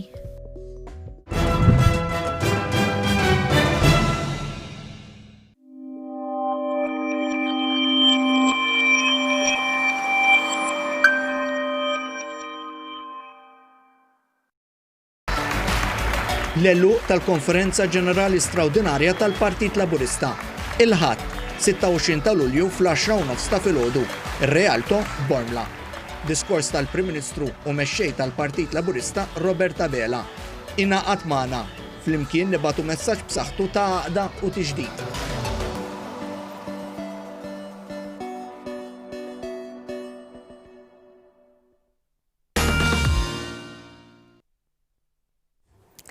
Nilqakom lura magħna l-edizzjoni speċjali tal-programm 360 llum qegħdin insegwu l-att issa tal-voti fiċ-Ċentru Nazzjonali Laburista fl-elezzjoni għad-deputat mexxej għall-affarijiet tal-partit. Miegħi fl-istudju għandi lill-Avukat Peri Dr. Robert Musumeci u lill-Avukat Dr. Elaine De Giorgio. Qabel propju morna għall-aħbarijiet konna qegħdin nitkellmu dwar id-distinzjoni bejn il-partit u il-gvern. Dr. Musumeci għalinna li forsi huwa ftit ċettiku dwar dik il-partit ikun aktar bħala stakeholder aktar milli jkun bħala parti mill-gvern. Ma nafx x'inhuma l-kummenti tiegħek dwar dan, Elaine? Jiena sa ċerta punt naqbel ma' Dr. Musumeci għal fatt li għandek il-Prim Ministru li huwa l-kap finalment tal-pajjiż huwa il-kap tal-partit innifsu illi huwa rappreżentat fil-gvern. Ġifieri dik id-distinzjoni finalment ma tista' qatt tkun ċara għal din is-sempliċi raġuni li hija l-istess persuna finalment li qed tmexxi dawn iż-żewġ two bodies ħanejdulhom hekk. Però finalment huwa importanti ħafna li l-Partit Laburista ikun any partit ikun distakkat mill-gvern fis-sens ta' li l-Partit Laburista huwa dak il-partit li rrid jibqa' jiffidja rrid jibqa' jagħti l-idejat lill-gvern biex jibqa' miexi l qudiem. Il-Partit Laburista rrid ikun on the ground kemm jista' jkun biex jilqa' l-idejat tan-nies u jilqa' il-ħsibijiet tan-nies għaliex finalment għandu n-nies illi id-delegati għandu l-komitati, għandu it-tesserati li qegħdin fit-toroq Maltin u Għawċin jisimgħu dak li verament jixtiequ l-poplu u hemmhekk jista' jagħti l-ħsibiet tiegħu lill-Partit Laburista li finalment wassalhom lill-gvern. U hemmhekk fejn il-Partit Laburista m'għandux jiddejjaq illi jekk hemm bżonn illi jikkritika, jekk hemm bżonn illi jgħaddi l-ħsibiet tiegħu b'mod diversi mill-Ministru partikolari u mill-Gvern in ġenerali u hemmhekk fejn ma jridx jiddejjaq. Għaliex f'dak il-mument il-Partit Laburista jkun qed juri li huwa il-mutur li qed jagħti l-enerġija lill-gvern biex ikompli miexi l qudiem anke f'ċerti aspetti ta' policies li joħorġu ta' kuljum mill-Ministeri, hemmhekk fejn il-Partit Laburista jrid jagħti iżjed impenn. Forsi matul dawn is-snin jista' jkun ukoll li huwa n-nies stess nifisom, it-tesserat, id-delegati nifisom huwa tajjeb li jidħlu fil-policies differenti li qegħdin joffru il-gvern qegħdin joħorġu ta' kuljum il-Ministeri u hemmhekk jagħtu l-impenn tagħhom biex jaraw it-tibdiliet neċessarji. U naħseb li hemmhekk fejn naqbel ħafna ma' Daniel Mikallef, jiena Daniel li nafu għal diversi snin issa u verament nemmen fil-kapaċitajiet tiegħu sa mill-ewwel ġurnata ma kontx fi żmien meta hu kien imexxi bħala President tal-Forum Żgħażagħ Laburistja li xintħalt ftit iżjed wara, però mill-ewwel ġurnata li rajtu u notajtu fil-ħidma tiegħu ta' President assumejt u rajt ukoll l-umiltà li huwa għandu. Naħseb li dik hija xi ħaġa il-valur illi tant nies tiġbidhom leħ il-Daniel u nawguralu minn qalbi għaliex nemmen li ser ikun deputat mexxej denju ħafna għall-Partit Laburista li tela pass il-qudiem fil-partit u dik hija xi ħaġa wkoll li tapprezza il-fatt li beda mill-Forum Żgħażagħ Laburisti beda tela fl-istrutturi kollha tal-partit. Tela fl-istrutturi kollha u dik tagħmlu wkoll xi ħaġa iktar viċin in-nies u viċin l-istrutturi. Inti bħala żagħżugħa tgħid ukoll nemmen illi Daniel Mikallef huwa wkoll xhieda tal-valuri li ħaddan il-Partit Laburista li jagħti leħen liż-żgħażagħ u li anke jara li jkomplu jimxu l qudiem u għaliex li jkunu wkoll f'karigi illi la darba jiġi konfermat f'karigi bħal ta' deputat mexxija l-affarijiet tal-partit. X'taħseb dwar il-Perit Daniel Mikallef? Ġifieri temmen li il-Partit Laburista se jkun qiegħed jiġġedded permezz tal-Perit? Jiena il-Perit Mikallef nafu ben tajjeb sija mill-professjoni u ħabib personali tiegħi. Jiena naħseb illi l-aħħar snin dan il-partit politiku kellu fil-key positions tiegħu nies illi huma monija b'ċertu valuri partikolari. Il-valur tal-empatija, nies illi kapaċi jaraw minn għandhom qudiemhom u kapaċi propju jisurrogaw jilbsu ż-żarbun ta' dak li għandhom qudiemhom. Minna nsellimlu, kulħadd jaf illi jiena fan kbir tiegħu. Naħseb li l-Prim Ministru Joseph Muscat, l-ex Prim Ministru Joseph Muscat, kienu illi tefana f'din narrativa. Ġifieri dan huwa persuna illi kull wieħed minna jirrikonoxxi dak li għamel fil-pajjiż. Dan huwa l-persuna li kisser il-modellitajiet tradizzjonali kisser il-mod kif konna naħsbuha tradizzjonalment, bena il-narrativa politika tiegħu fuq il-narrativa ta' għaqda, l-materjal minn fejn ġej. U minn hemmhekk kellna l-żvolta politika bla preċedent. Xejn anqas il-Prim Ministru kurrenti li għandna, illi ċertament insellimlu minn hawn, li huwa persuna wkoll kont nafu qabel ma kien Prim Ministru u membru parlamentari, illi wkoll għandu karatteristiċi straordinari. Ġifri dan huwa bniedem illi anke jekk m'intix miegħu, iġalek tkun miegħu. U naħseb dik hija karatteristika importanti fih, u naħseb li l-Partit Laburista huwa fortunat illi għandu lilu fit-tmun, ċertament. Xejn anqas il-Perit Mikallef. Il-Perit Mikallef huwa apparti li għandu komunikattiva vera tajba, il-mod kif jesprimi ruħu, il-mod kif argument jaqdu ma liħor, il-mod konvinċenti, il-mod umli kif jiproġetta ruħu, hija xi ħaġa illi kienet diġà taffaxxinani, però llum aktar u aktar.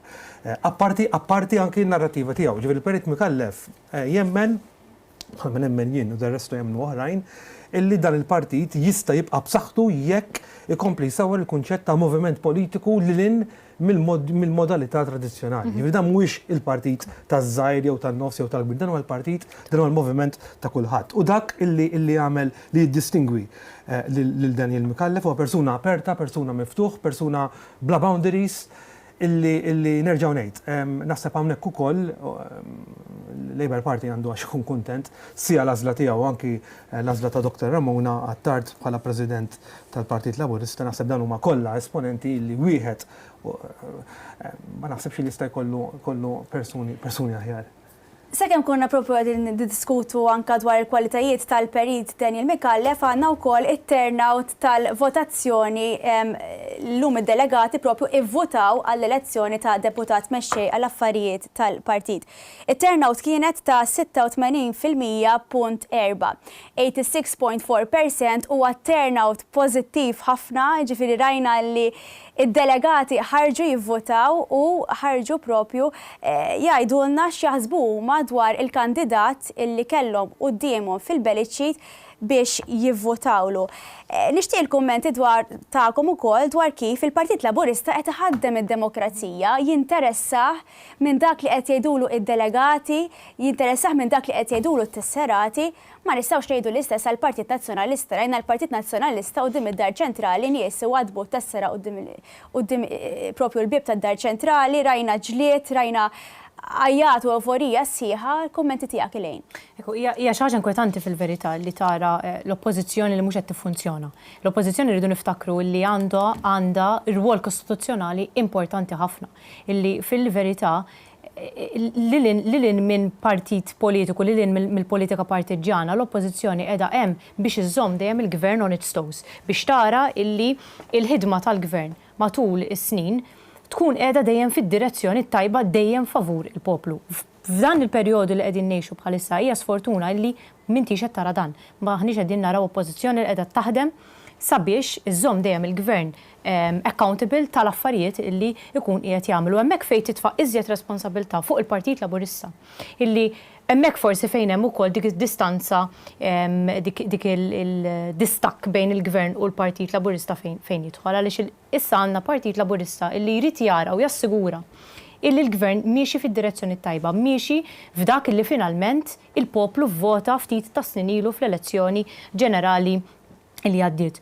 U hemmhekk fejn tara d-differenza bejn iż-żewġ partiti. Għandna l-Partit Laburista illi għandu 100 sena ta' storja, 100 sena mill-isbaħ, illi għadda minnhom il-Partit Laburista u naħseb illi fit-tajjeb u l-ħażin tajjeb illi nifmu nistudjaw u naħseb illi kull wieħed waħda minna anke aħna żgħażagħ mod partikolari illi inħarsu lura u mexniex dawk iż-żmien illi għexu l-veterani tagħna. U jiena inħares lejn il-veterani inħobb għal diversi drabi nsemmija. Inħares lejn il-veterani tagħna u nara fajnhom storja. L-istorja dik li mħabba tixel lejn il-Partit Laburista u li timlini b'ċerta kuraġġ illi ngħid illi dawn in-nies ħadmu għexu batew u għaddew minn ħafna sakrifiċċji biex illum jiena nista' ngawdi dan il-partit illi qegħdin ngħixu fih illum. U grazzi għalihom illi naħseb illi huwa dover tagħna li nkomplu inġeddu lill-Partit Laburista biex jibqa' ħaj. U naħseb li f'dak il-mument illi nieqfu niġġeddu u qegħdin naraw ġifieri permezz tal-għażliet li għamilna Dr. Ramona Tart, ħabiba u kollega. U nixtieq nieħu spunt minn dan, inti kont tissemmi wkoll Robert il-kwalitajiet tal-persuni tal-uċuħ illi qegħdin naraw f'kariki importanti llum fil-partit. Il-Partit Laburista għadda minn ħafna tibdil. Iżda li baqa' stat ta' fatt ngħid jiena il-fatt illi bqajna pon wieħed, bqajna maqudin u anka meta rajna dawn il-bidliet u meta dawn il-bidliet, il-Partit Laburista baqa' onest lejn il-poplu, baqa' partit maqud. U hemm raġuni fil-fema tiegħi għaliex esprimejt ruħi kemm il-darba dwar dan. Jiena nemmen li hemm żewġ aspetti kulturali totalment differenti fiż-żewġ partiti ewlenin f'dan il-pajjiż. Il-Partit Laburista fl-aħħar mill-aħħar għandek uċuħ differenti, għandek idejat differenti, però m'għandekx dak il-sens ta' entitlement fl-individwi. Jew almenu jekk jeżisti dak is-sens ta' entitlement mhuwiex biżżejjed espost li jista' jiġi traċċat, li tista' tinduna bih. Jista' jkun li dan ma tistax titraċċaħ faċilment għaliex il-Partit Laburista, il-Moviment Laburista tant huwa kbir illi allura jekk inti għandek dawn it-traits jintilfu mal-massa. Jista' jkun hija kwistjoni ta' relattività fin-numri tenut kont li l-Partit Laburista huwa kbir bħala numru. Mill-banda l-oħra, il-Partit Nazzjonalista anki kulturalment għandu sezzjonijiet fiħdanu illi għandhom dan is-sens ta' entitlement li dawn verament jemnu. Ġifieri verament jaħsbu illi dawn huma jappartienu għal xi faxxa, xi strixxa superjuri mill-bqija tal-pajjiż. Din hija realtà kulturali illi kienet hemm, għadha hemm u se tibqa' hemm. U din hija l-problema illi hemm problema. Fis-sens din hija r-realtà li hemm fil-Partit Nazzjonalista u hija realtà illi fl-invers il-collateral effect tagħha u li l-alternativa politika li huwa l-moviment ta' Robert Abela illum, allura bil-fors ikun aktar attrajenti, bil-fors jattira aktar nies, bil-fors għandek iktar koerenza fil-messaġġ, bil-fors għandek nies illi jistgħu jesprimu ruhom aktar liberament, bil-fors għandek nies esponenti politiċi li jħossuhom aktar comfortable joperaw fil-ħajja ta' kuljum politika, mentri għaliex fil-naħa l-oħra inti għandek dan is-sens ta' entitlement straordinarju ta' ċertu nies, mhux kulħadd biex ngħidu kollox, li dawn jaħsbu illi jekk ma tgħaddix tagħhom l-affarijiet jieqfu, illi trid tgħaddi tagħhom bil-fors, għaliex huma biss tajbin u ħadd ieħor jew ħażin jew inqas tajjeb. Qabel inkomplu wkoll dwar propju anka l-kobba li tkompli tħabbel fil-Partit Nazzjonalista li tkompli turina anka distinzjoni bejn il-Partit Nazzjonalista u l-Partit Laburista, qegħdin naraw kif iċ-Ċentru Nazzjonali Laburista se jibdew jinfetħu il-kaxxi. Propju mat-tokki ta' tlieta il-votazzjoni ingħalqet f'Malta, mat-tokki ta' sija ingħalqet f'Għawdex, kellna wkoll l-advanced voting is-sibt li għadda biex issa il-kaxxi huma magħluqa, id-delegati kif spjegajna anka illi 86.4% tawna l-opinjoni tagħhom u għalhekk issa se nkunu qegħdin naraw jekk il-Perit Daniel Mikallef jiġix propju konfermat bħala deputat mexxej għall-affarijiet tal-partit. Robert, konna qegħdin nitkellmu dwar id-differenza bejn il-Partit Laburista u l-Partit Nazzjonalista. Nixtieq li nurikom ukoll din il-klip biex anka noħorġu aktar id-distinzjoni dwar x'qalet Therese Komodini Kakija dwar Adrian Delija. Aħna ma nixtiequx li l-Partit Nazzjonalista imur jilgħab logħba futbol bil-captain li għandu saqaħ fil-ġibs. Kulħadd min jara ftit logħba futbol jaf illi meta l-captain ikun imweġġa, il-captain jagħti l-faxxa tiegħu lil xi ħadd ieħor. Ma tistax tilgħab logħba futbol jekk il-kaptan bil-kaptan fil-ground jiġri b'saqaħ fil-ġibs.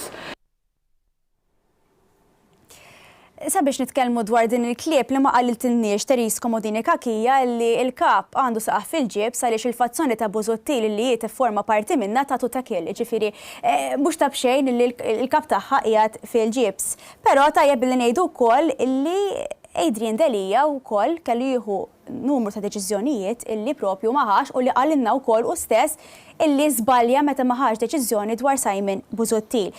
Kif tinterpreta din id-differenza ewlenija bejn iż-żewġ partiti? Il-Partit Laburista tella mexxej. Aħna kollha pon wieħed warah, ġifieri tajjeb li nikkummentaw dwar dan, iżda qabel din jgħidu li skużawni iżda bħalissa ovvjament l-atmosfera fiċ-Ċentru Nazzjonali Laburista hija waħda impenjattiva u se nkodu naqdu propju f'kollegament mal-kollega Colin Degwara.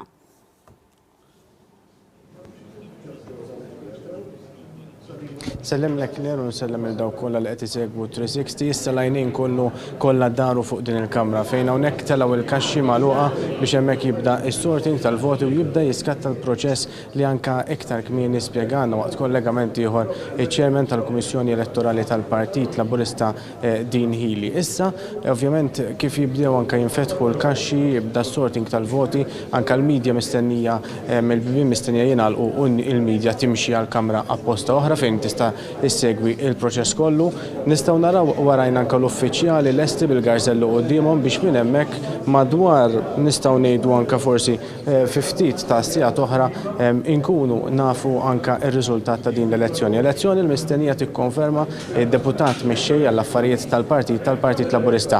Jiena għalissa se nħalli d-diskussjoni tkompli fl-istudju, però nerġa' nkun magħkom għal iżjed kollegamenti.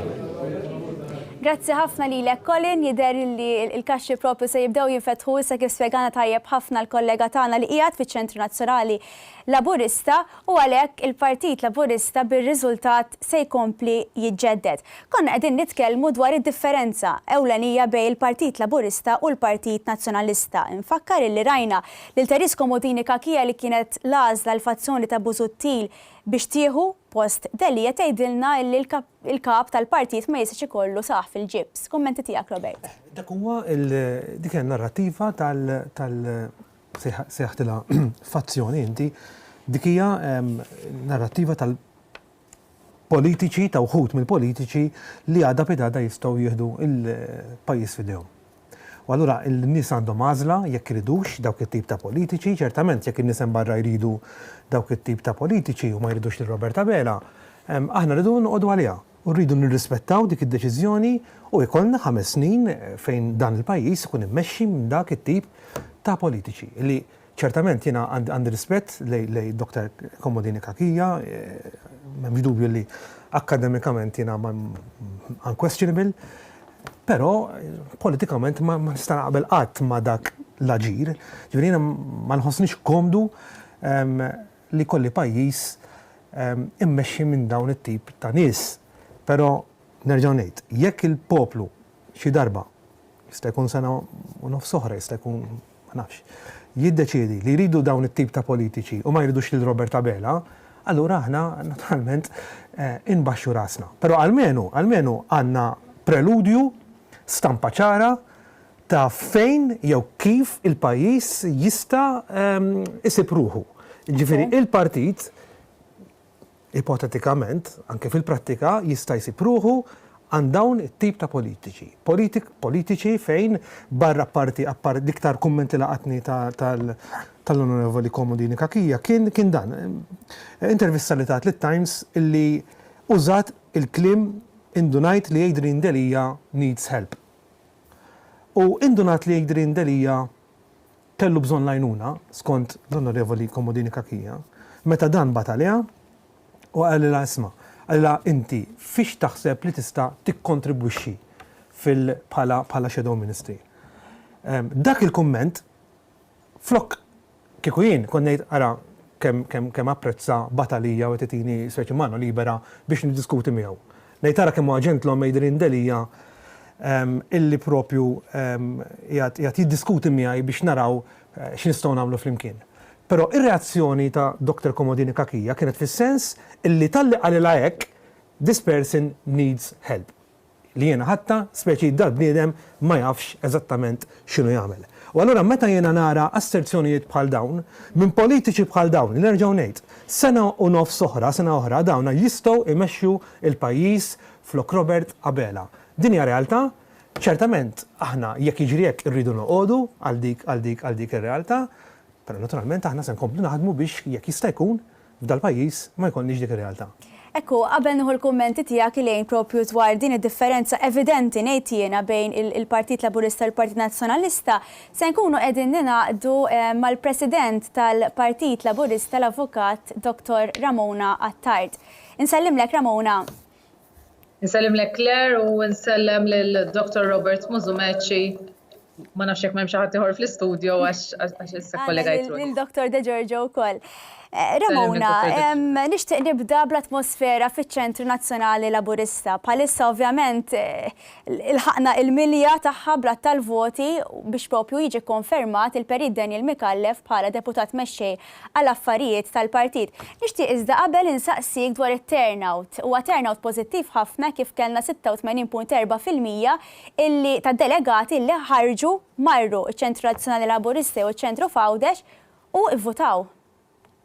Ekku, meta ma jkun hemmx kontest, għax Daniel Mikallef ma kienx ikkontestat, wieħed jaħseb li t-turnout ikun hemm iktar diffikultajiet fit-turnout, imma fil-verità rajna l-darb'oħra li delegati li minn ex-Prim Ministri sa delegati minn kull kumitat distrettwali mill-ferat tal-Partiti Laburisti konkorru hemm l-aptit sabiex huma jkunu parti minn din l-istorja tal-Partit Laburista li jeleġġu lil Daniel Mikallef il-konferma tiegħu għal deputat mexxej għall affarijiet tal-partit u rridu ngħidu allura issa uffiċjalment l-amministrazzjoni kollha tal-Partit Laburista tinsab magħluqa u kkonfermata bil-konferma ta' Daniel Mikallef. Saqsik din hija l-ewwel elezzjoni tiegħek fi dan il-partit bħala President. Ma nafux x'kienet l-ewwel esperjenza tiegħek, forsi l-kummenti tiegħek anke dwar rajnik anke fiċ-Ċentru Nazzjonali Laburista x'in anke ġie jivvota il-Prim Ministru mexxi tal-Partit Laburista Roberta Bera, l-kummenti tiegħek. Il-ħidma kienet diġà saret, infatti nirringrazzja lil Dr. Dean Healy, lil Joe Falzon u lin-nies kollha u lil ħafna volontiera li jgħinu votazzjonijiet bħal dawn. L-esperjenza tiegħi dejjem tkun esperjenza pożittiva. Rajna li aħna għall-grazzja tal-Alla b'differenza minn ħadd ieħor ikonna elezzjonijiet li jmorru mingħajr problemi ta' xejn għall-grazzja tal-Alla, tara li l-partit maqut, kważi n-nies iktar jgħidulek Jidher li se naqdu aktar tard ukoll ma' Dr. Ramona Attard. Konna qegħdin nitkellmu propju dwar il-qasma li għandna fil-Partit Nazzjonalista u tajjeb li nieħdu spunt minn dan ukoll li qed tgħid Ramona. Jiġifieri x'differenza bejn l-interess u l-attenzjoni li għati il-Partit Laburista li tasserati u l-delegati rajna llum propju dan l-interess jilħaq il-milja tiegħu b'differenza ma dak li propju qiegħed jagħmel Partit Nazzjonalista. Qegħdin naraw ukoll bħalissa nfetħu s-siġilli u għalhekk issa jibdew inqelbu l-voti u jibda s-sorting biex naraw anke id-delegati jikkonfermawx lil Perit Daniel Mikallef bħala deputat mexxej għall-affarijiet tal-partit. Skużani jilejn iżda bla dubju li dawk li qegħdin isegwuna jixtiequ jaraw l-attività fiċ-Ċentru Nazzjonali Laburista. Issa meta jibdew jinfetħu l-kaxxi. Jiżid leġitament. Din hija d-demokrazija li ħaddem il-partit. Kummenti tiegħek. Ekku, hemmhekk qegħdin naraw bħalma qegħdin ngħidu l-voti li qegħdin iduru, hemmhekk fuq kull vot hemm it-timbru ta' kull delegat tal-Partit Laburista li finalment qed jirrappreżenta wkoll il-vuċi ta' ħafna u ħafna nies li forsi m'għandhomx vot, però qegħdin jemmnu fil-politika imħadna mill-Partit Laburista, imħadna minn Roberta Bela, minn Daniel Mikallef, minn Ramona u mill-kumplament tal-amministrazzjoni tal-Partit Laburista illi verament jinteressa dak illi aħna l-kol kemm aħna naħsbu għal-kontlarju tal-Partit Nazzjonalista li qegħdin naraw illi minkejja li kien hemm vot nista' ngħidu ċar meta Adrian Delija laħaq kap tal-Partit Nazzjonalista, però xorta waħda fazzjoni partikolari mill-għada jekk ma ngħidx minn qabel provaw jagħtu kull tip ta' gambetta lil kap tal-Partit Nazzjonalista illi taqbel jew ma taqbilx miegħu tela demokratikament. U naħseb illi hemmhekk fejn fazzjoni fih dan il-Partit Nazzjonalista stess ma aċċettawx dan il-vot u jiena meta nara dawn l-affarijiet isiru ġo partit illi suppost ikunu kollha pon wieħed favur il-partit tagħhom stess, meta nara dawn il-gambetti li jsiru lil xulxin, nibda nħares ukoll lejna il-nies li qegħdin barra mill-Partit Nazzjonalista illi dawn għax ma naqblux politikament ifisser li ser ituna kull tip ta' gambetta biex lilna ikissruna u dik għalija hija xi ħaġa li tbeżżani fil-politika. L-eżempju li għandhom jagħtu inti pereżempju kont ukoll fil-forum żgħażagħ Laburisti għadek fl-idejat. Bla dubju li l-qasma li hemm bejn l-MZPN u Team Start hija eżempju ċar ħafna tal-politika li qed tħaddar il-Partit Nazzjonalista u qed nisemmihom għaliex joħorġu differenza bejn il-Partit Laburista bħalissa propju qegħdin naraw il-vot tad-delegati u ċ-ċom l-isfel għalija dak huwa l-eżerċizzju demokratiku li jagħmel il-Partit Laburista id-dar naturali ta' ħafna nies. Nerġgħu ninaqdu mal-President tal-Partit Laburista Dr. Ramona Tart. Ramona, nsellimlek. Nsellimlek mill-ġdid. Iva, mela, konna din nitkellmu wkoll dwar il-kwalitajiet tal-perit Daniel Mikallef. Temmen li l-perit Daniel Mikallef huwa il-persuna li l-partit għandu bżonn biex anka inkomplu niġġeddu issa li anka għandna amministrazzjoni ġdida fil-partit. Jiena l-Daniel ħdimt miegħu ħafna kampanji elettorali. Daniel kien ukoll il-persuna li mexxa l-konferenza ġenerali meta kien hemm ħatra għal mexxej ġdid tal-Partit Laburista, għamel dan bl-aktar mod fer, bl-aktar professjonalità u tifel żagħżugħ raġel li kiber mal-partit letteralment li ħatra wara l-oħra minn President tal-Forum Żgħażagħ Laburista l-President tal-Partit Laburista kompla dejjem jibni l-valuri tiegħu, kompla dejjem jibni l-professjonalità tiegħu u l-esperjenza tiegħu. Jiena fl-opinjoni tiegħi u ċertament fl-opinjoni tad-delegati kollha, Daniel Mikallef huwa asset għal Partit Laburista huwa persuna li ser ikun iffukat speċifikament issa fuq il-ħidma tal-Partit Laburista kemm f'dak li jirrigwarda il-partit bħala is-sem tiegħu fis-soċjetà għax jiena nemmen li saħansitra jista' tiżdied is-sem tal-Partit Laburista fis-soċjetà tagħna kif ukoll imbagħad elettoralment għax ovvjament partit politiku irrid ikun lest għal meta tiġi l-elezzjoni, kull elezzjoni jekk mhijiex ġenerali, kemm mhijiex tal-MPs, kemm mhijiex konsilli lokali, għax dak huwa l-iskop ta' partit politiku wara kollox li jkun jista' jikkontesta l-elezzjonijiet. Għada l-ewwel diskors tiegħek bħala President tal-Partit Laburista u bla dubju li sakemm għaddejla tal-voti fiċ-Ċentru Nazzjonali Laburista dejjin ukoll il-preparamenti fir-Real ta' Bormla fejn għada il-Prim Ministru se jkun qed jagħlaq il-Konferenza Ġenerali Straordinarja fl-10:30. X'inhuma l-preparamenti li għaddejjin Ramona? Ovvjament l-ewwel ħaġa konferenza ġenerali tibda fl-10 ta' filgħodu, inħeġġu lin-nies biex sa'9:30 ikunu hemmhekk ħalli nissetuljaw u nibdew fil-ħin ukoll. Nisa eċitata, onorata u eċitata, ovvjament, din ser tkun l-ewwel konferenza ġenerali li ser immexxi jiena, ħafna jaħsbu li għax jiena mitla tat-television ma nkunx eċitata. Fil-verità, anke meta kont fil-ġurnalismu jew nippreżenta televiżjoni dejjem kont ikun eċitata u nassigurak li ninsab ukoll eċitata għax huwa l-ewwel diskors tiegħi. Bla dubju ħadd tkun ukoll l-ewwel darba li Daniel Mikallef issa ser jindirizza l-Konferenza Ġenerali bħala deputat mexxej għall-affarijiet tal-partit u mbagħad tagħlaq il-Konferenza Ġenerali d-diskors tal-Prim Ministru Robert Abela fejn hemmhekk nistenna diskors ta' viżjoni, diskors li ikun hemm fih it-triq u l-viżjoni għal quddiem. Ramona li naqat magħna, issa propju għandna kollegamenti ieħor din id-darba miċ-Ċentru Nazzjonali Laburista nsellimlek Colin.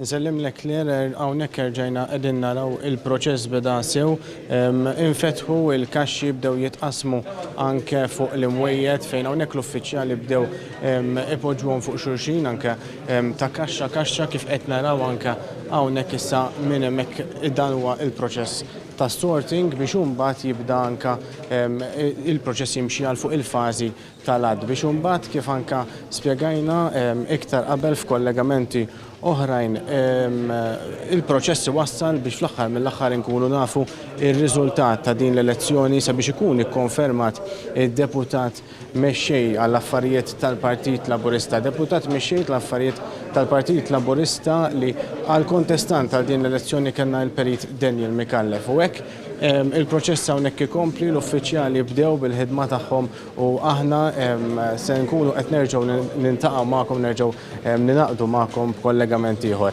Sa tant insellmilkom. Mela, Colin, grazzi ħafna. Issa propju għandna kollegamenti ieħor din id-darba miċ-Ċentru Nazzjonali Laburista nsellimlek Colin. Nsellimlek Mill-ġdid.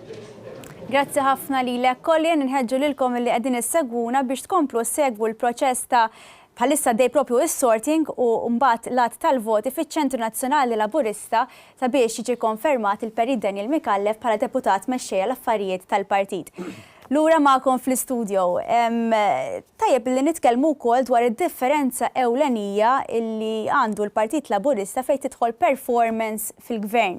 Jiġifieri rajna wkoll illi minkejja li hemm l-istabbiltà fil-Partit Nazzjonalista, il-pajjiż huwa stabbli u għadu miex il-qoddim. Rajna li twallu aktar negozjati intensivi propju dwar il-budget Ewropew biex il-Prim Ministru Roberta Bella negozja pakket ta' 2 biljun u 250 miljun euro għal Malta għas 7 snin li ġejjin. Se nibda bik il-lejn, xi kultant jisna nieħdu daw l-affarijiet ovvi għaliex tant il-Gvern Laburista qiegħed jiddeliverja, qiegħed ibiddel il-vot tagħna f'riżultati illi bħal donnu jieħdu dawn il-figuri u dawn il-pakketti ekonomiċi bħala xi ħaġa ovvja, però żgur li mhumiex. Ekku, Kleri, u naħseb li hemmhekk qegħdin naraw il-ħidma tal-gvern li baqgħet għaddejja minkejja ċ-ċirkostanzi kollha li għaddejna minnhom straordinarji matul din is-sena għaliex żgur li naħseb li Roberta Bella Prim Ministru ġdid kellu baptism of fire għaliex kellu sena impenjata ħafna u sena diffiċli ekonomikament ukoll għall-pajjiż għaliex li tara l-ħwienet kollha jingħalqu, li tara n-negozji kollha ikollhom jieqfu għal pawża ta' xarejn, 3 xhur sħaħ miex faċli. Ġi konfermat ukoll rating ta' high, ġifieri. Minkejja dan kollu, u hemmhekk fejn taraw kollha għal ta' dan il-gvern matul dawn is-snin kollha illi għaddew illi minflok forsi gvern preċedenti seta' qabad is-surplus u forsi qasmu iktar b'mod iktar liberu biex ovvjament elezzjoni wara oħra jibqa' dejjem jattira iżjed votanti kif kienu dejjem jisħqu l-Partit Nazzjonalista fejn is-surplus fejn x'inti tagħmel bih dan is-surplus illum qegħdin naraw ir-riżultat ta' dan is-surplus li kieku ma kenniex dik laqal tal-ex Prim Ministru Joseph Muscat li ma kenniex laqal tal-Ministru għall-Finanzi Edward Cicluna illum il-ġurnata kieku qegħdin imbagħtu iżjed il-konsegwenzi u qed inħossu iżjed l-effetti ta' dan il-pawża li għamilna fl-ekonomija ta' Malta. U dan il-pakett finanzjarju wkoll li irnexxielu jinnegozja Roberta Bella minkejja li kellna riżultati tant tajbin matul is-snin li forsi se tappoġġja iżjed diffikultajiet biex nieħdu pakkett finanzjarju kbir kif għamilna din is-sena. Xorta waħda rnexxielu jinnegozja pakket mill-isbaħ. U dan ikompli juri wkoll l-impenn tal-gvern, ikompli juri il-ħsieb tal-gvern li id-direzzjoni lej fejn miexi. U naħseb illi hemmhekk turi wkoll kemm għandna il-poplu Malti għalhekk qiegħed dejjem jitfa' l-fiduċja fil-Partit Laburista, fil-fiduċja fil-Gvern Laburista li jaf il-ħsibiet jew jaf id-direzzjoni fejn sejjer minn b'sens ta' umiltà kbira li naħseb li ġibdet iżjed l-attenzjoni u ġibdet iżjed is-simpatija tan-nies matul dan is-snin għal kuntlarju tas-superjorità illi anka bħalma semma hawnhekk il-kollega sensa superjorità li għadha tinħassa llum illi jisu xi dritt illi mmexxi dan il-pajjiż. Dan mhux dritt, il-pajjiż huwa tagħna il-koll, huwa taċ-ċittadini, huwa tal-votanti illi fi proċess demokratiku jara liema gvern jara liema partit huwa għaddejnu biex imexxi il-pajjiż. U dan il-proċess proprju juru kif il-Partit Laburista l-ewwel nett qiegħed jirrispetta dak illi jgħid l-istatut tal-partit iżda wkoll minkejja illi għandna kandidat wieħed, jiġifieri kien hemm kandidatura waħda, xorta waħda interessana minn dak illi id-delegati tal-Partit Laburista qegħdin jgħidu. Qabel nieħu l-kummenti tiegħek dwar il-ħidma tal-Gvern nixtieq illi naraw propju x'qal il-Prim Ministru Roberta Bella fi Clip 5 dwar dan il-pakkett finanzjarju illi ġab għal pajjiżna. Dan is-suċċess ksibnieh billi għamilna argumenti sodi, billi konna konvinċenti, billi madwar il-mejda tan-negozjati tlaqna mill-ewwel mill-punt ta' tluq li ridna nkunu katalisti bħala pajjiż biex inwasslu li jkun hemm ftehim madwar is-27 stat membru bejn is-27 stat membru, però konna ċari li dak li huwa tagħna, dak li hemm minna li kien bid-dritt tagħna, konna lesti li niġġieldu għalih kif fil-fatt għamilna, bil-persważjoni u bil-konvinzjoni. Dan il-pakkett jassumi sinifikati kbar meta wieħed iqis li l-Unjoni Ewropea tilfet it-tieni l-akbar kontributur tiegħu, jiġifieri ir-Renju Unit. Dan il-fatt waħdu se jwassal biex fil-budget Ewropew ikun hemm 75 biljun euro anqas. Dan biex ikompli wieħed juri kemm is-suċċess li ksibna l-pajjiżna jassumi dimensjoni ikbar.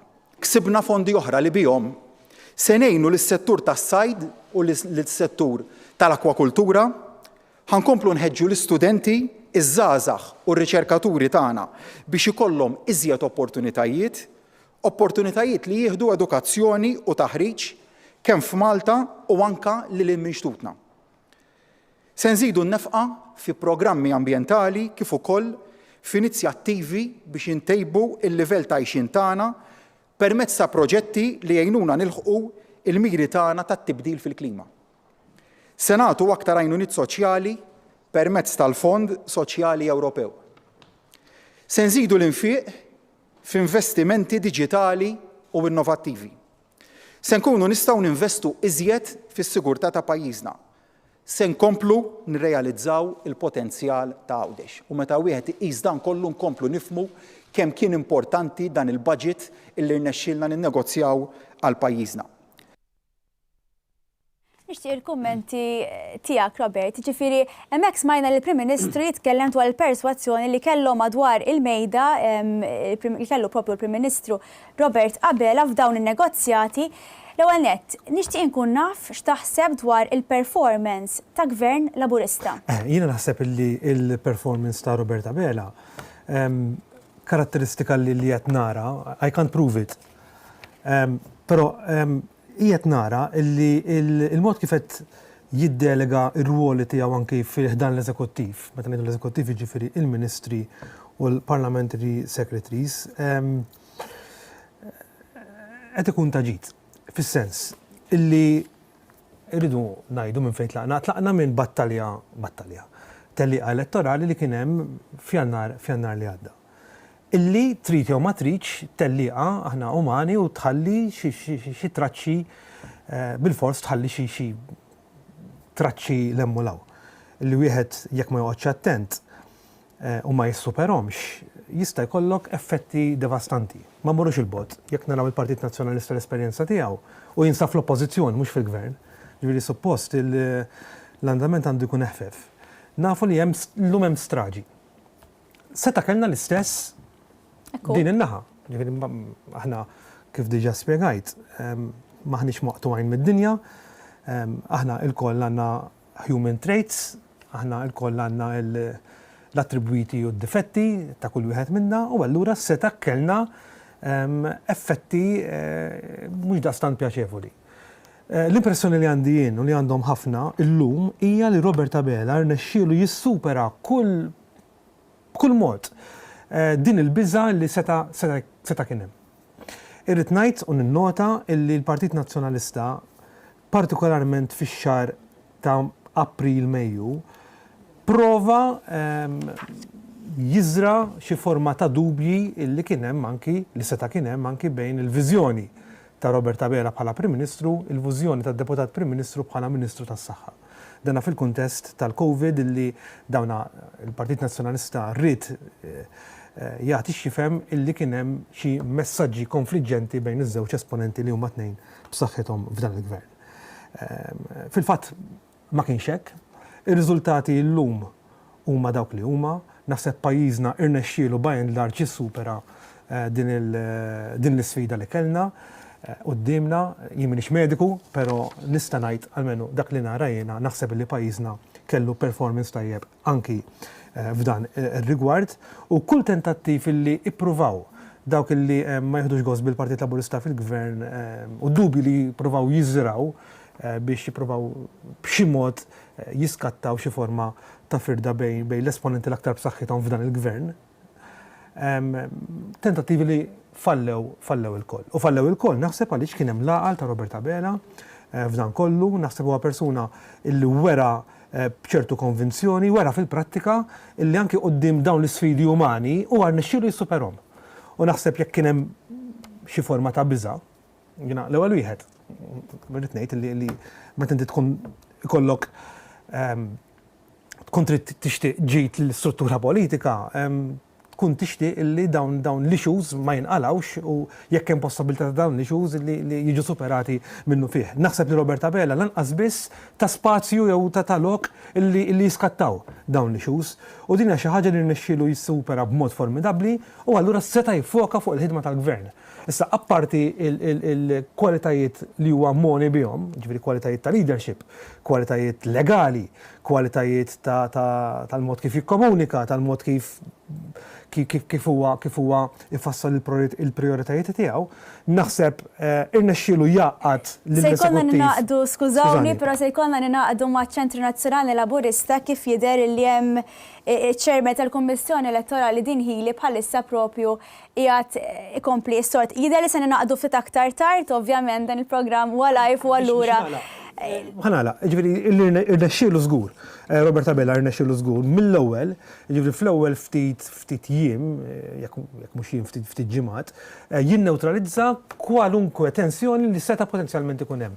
Naħseb dik kienet rebħa kbira għalih, rebħa illi llum hija trasmessa wkoll fil-fiduċja tal-Laburisti by and large, fil-fiduċja tal-Maltin by and large, salfa dawk li ċertament l-Partit Laburista jaraw bħala xi ħaġa inaċċettabbli a priori, nirrispettaw ukoll lil dawk in-nies. U jiena nemmen illi Roberta Bella, il-Partit Laburista għandu żmien favorevoli, żmien sabiħ anki taħt Roberta Bella fix-xhur u fis-snin ġejjin. Kif qal propju anka Robert, il-Partit Nazzjonalista mhix xi ħaġa ġdida li prova ngħidilhom jiena idaħħal rumors dwar dak li jkun għaddej. Propju anka dwar il-fondi Ewropej li rnexxielu jġib il-Prim Ministru Roberta Bella kellna nies bħal Peter Aġus li qal nisma' l-fondi ta' koeżjoni mhux se jkun dal-ammont se jonqsu. Jiġifieri u da ma ninsewx li dan il-pakkett li rnexxielu jġib il-Prim Ministru huwa fis-sfond ta' Brexit. Jiġifieri inti kellek kontributur ewlieni Renju Unit li llum m'għadux parti mill-Unjoni Ewropea. Nixtieq il-kummenti tiegħek dwar dan sabiex ukoll nitkellmu dwar aktar dwar il-ħidma tal-Gvern. Ekku, Claire, naħseb li kienet diffikultà kbira anka għal Roberta Bella sabiex ikun jista' jinnegozja dan it-tip ta' pakkett finanzjarju mill-Unjoni Ewropea fis-sfond ta' dak kollu li kien għaddej fosthom anka Brexit li kien kontributur ewlieni finanzjarjament għall-Unjoni Ewropea, però dan ma xekkel xejn mid-direzzjoni illi kellu il-gvern għal dan il-pajjiż.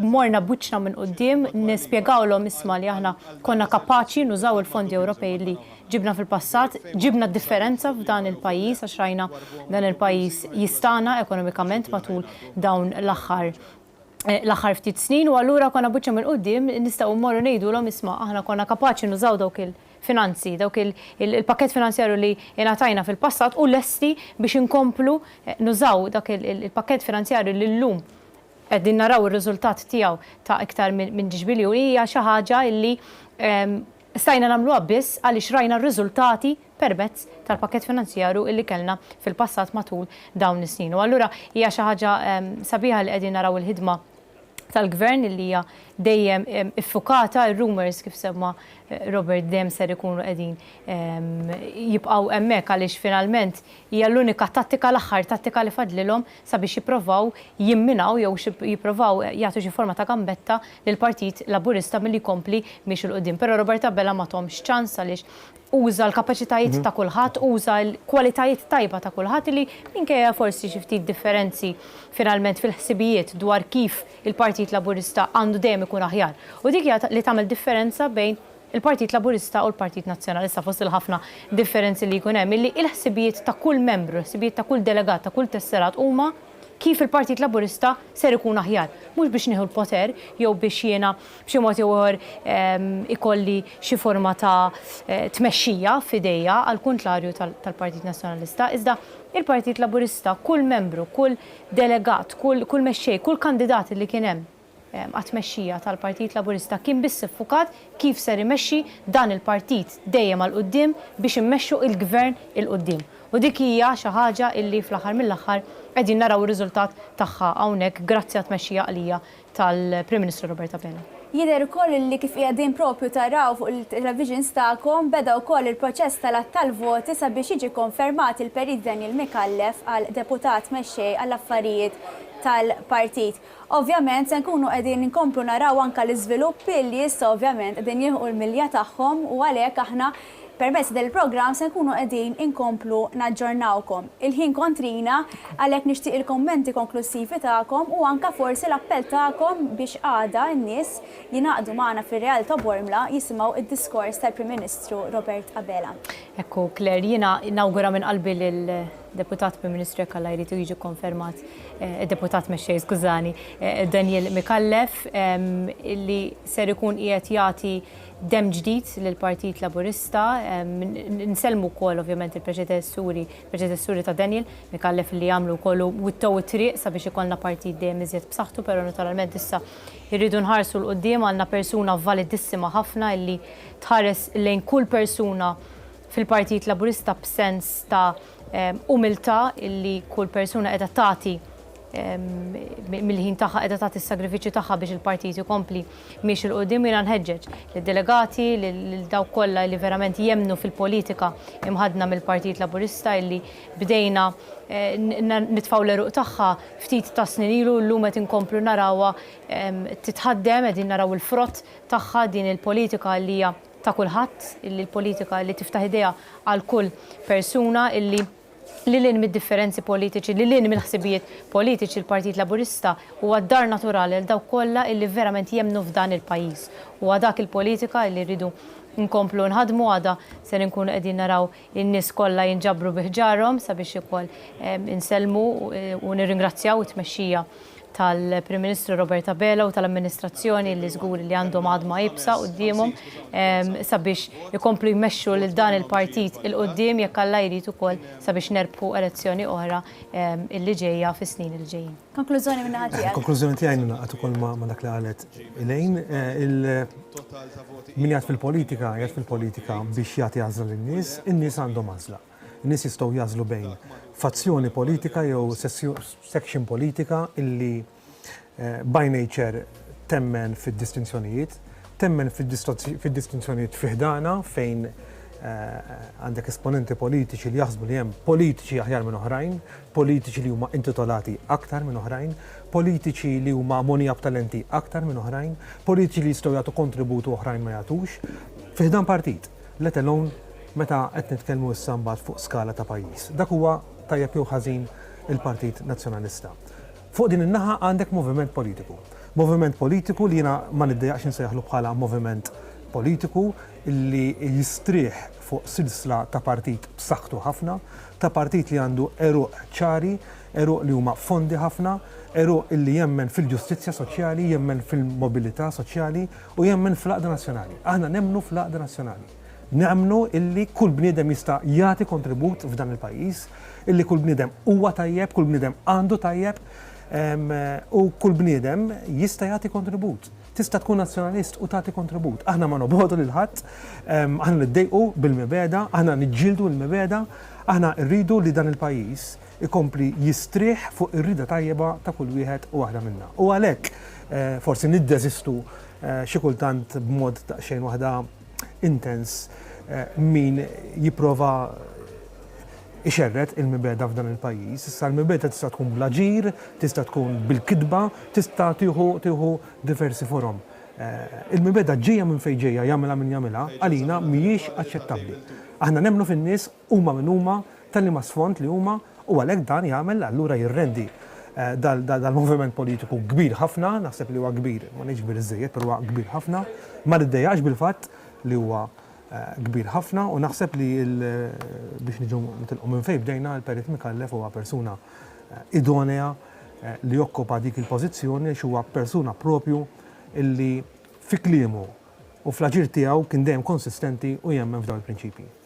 Grazzi ħafna lilkom illi inaqadtu magħna, aħna se nkomplu wkoll niddiskutu dwar l-għaqda li teżisti fil-Partit Laburista u kif il-Partit Laburista se jkompli jiġġedded, iżda sa dan it-tant se tkunu qegħdin taraw aktar ukoll attività fiċ-Ċentru Nazzjonali Laburista. Aktar mistiedna dal-waqt.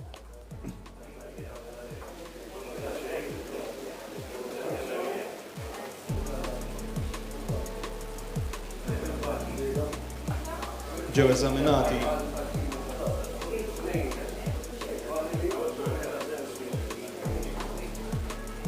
eżaminati tliet polos tal-vot fuq table 2, astensjoni waħda u 2 dubjużi li ġew aġġudikati bħala invalidi.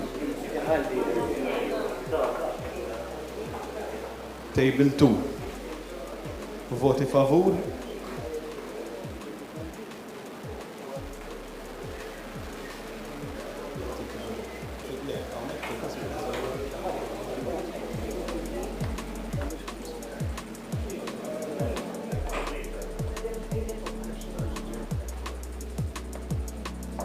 Table 2. 46 favur, 46. Ġew eżaminati 3 polos tal-vot. Astensjoni waħda u 2 invalidi.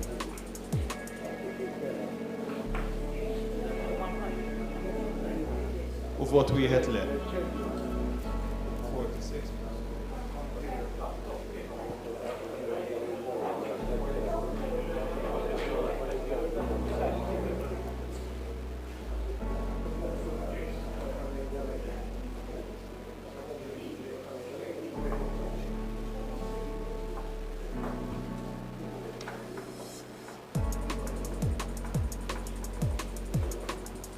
Table 3, dubjużi xejn. 49 voti favur u vot le wieħed.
Table 4, voti favur 48, 48.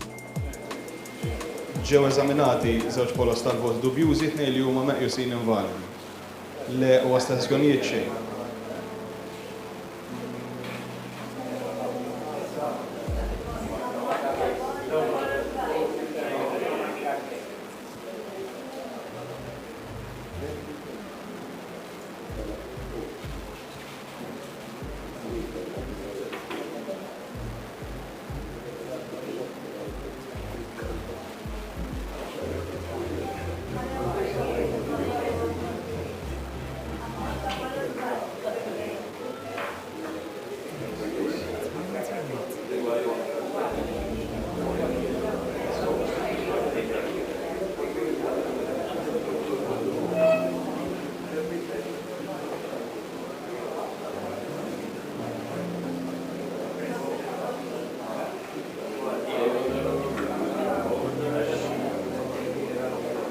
Table 5. Dubjużi xejn, astensjonijiet lanqas, kien hemm 3 voti kontra. 3 voti kontra, table 5. U 47 favur.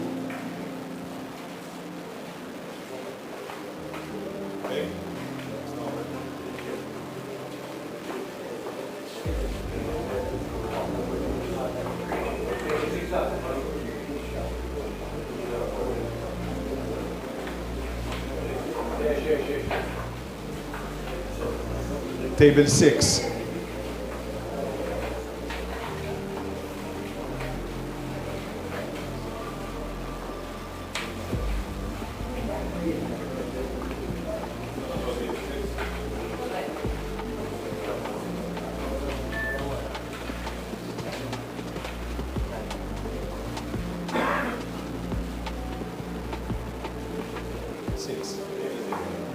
Table 6 kien hemm astensjoni waħda, voti kontra xejn. U 49 favur. 49. Voti kontra xejn, astensjoni waħda. Table 7.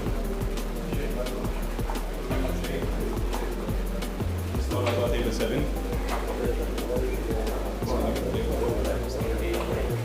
Mela, kien hemm 3 voti kontra.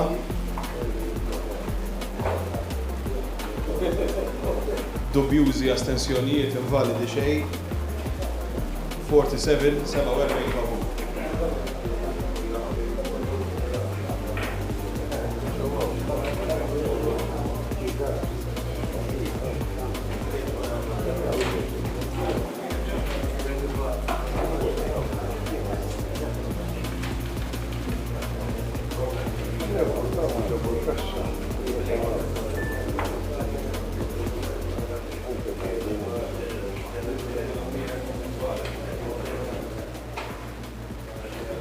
Nilqawkom lura magħna fl-istudio issa għandi mistiedna oħra miegħi sabiex anka naraw propju qed intaraw għadu kemm inqabżet ukoll il-kwota bi 334 sa issa qalu iva, jiġifieri hemmhekk tistgħu issegwu anke fuq it-televiżjoni tagħkom il-persentaġġ tal-voti maduda qed intaraw ukoll mejda, ġifieri n-numri li qed intaraw fejn iva u le aħna qegħdin insegwu mejda ir-riżultat tagħha, però tajjeb illi ngħidu li l-kwota inqabżet u se nkomplu iżda nsegwu anke vot mejda dwar dak li se jkun għaddej fiċ-Ċentru Nazzjonali Laburista. Kont se nintroduċi lilkom iżda ovvjament bħalissa il-pik tal-din l-elezzjoni tal-deputat Michelle Affarijiet tal-Partit nilqa' miegħi l-whip tal-Grupp Parlamentari Laburista Glenn Bettingfield u l-Segretarja tal-Eżekuttiv tal-Partit Laburista Catherine Fenech. Grazzi ħafna tal-li inaqattu magħna. Catherine, biex xira illi nibda bik illum fl-isfond anka tal-elezzjoni. U għandha l-birdi wkoll. U għandha nawgurawlek ukoll. Fl-isfond anka tal-atmosfera bħalissa fiċ-Ċentru Nazzjonali Laburista. Tajjeb illi ngħidu anka n-nies l-andament kif inhu għaddej, inti għandix nifhem illi kont ukoll preżenti u kemm hu tajjeb u pożittiv it-turnout. Jiġifieri minkejja li kellna kandidat wieħed li tefa' l-kandidatura tiegħu għal din il-kariga kellna 86.4% illi ħarġu u marru jivvotaw kemm f'Għawdex kif ukoll f'Malta. L-kummenti tiegħek. Huwa importanti ħafna li d-delegati juru l-fiduċja tagħhom u jikkonfermaw il-deputat mexxej tagħhom għal affarijiet tal-partit. Ħadna l-inkarigu sabiex l-istatut jinbidel, sabiex il-deputat mexxej għal affarijiet tal-partit ikun totalment iffokat fuq il-party affairs, speċjalment issa li nibdew it-triq tagħna iktar tard għall-elezzjoni ġenerali. Huwa tajjeb ħafna, huwa importanti ħafna li jkollok deputat mexxej għall-affarijiet tal-partit li jkun totalment iffokat fuq il-party affairs. U danna li jkollok 86% turnout ta' delegati huwa tajjeb ħafna. Iktar ma jkunu għalli dak il-persentaġġ huwa dejjem tajjeb fl-aħħar mill-aħħar meta l-attivisti tagħna, il-membri tagħna fil-kumitati jagħmlu ħilithom sabiex ikunu delegati. Jiġifieri huwa tajjeb li dan meta jkunu delegati jsarfu dan il-privileġġ li għandhom li jkunu delegati tal-partit li jsarfu meta il-Partit Laburista jsejħilhom sabiex jeżerċitaw il-vot tagħhom u jagħtu l-fiduċja meta jiġu mitluba.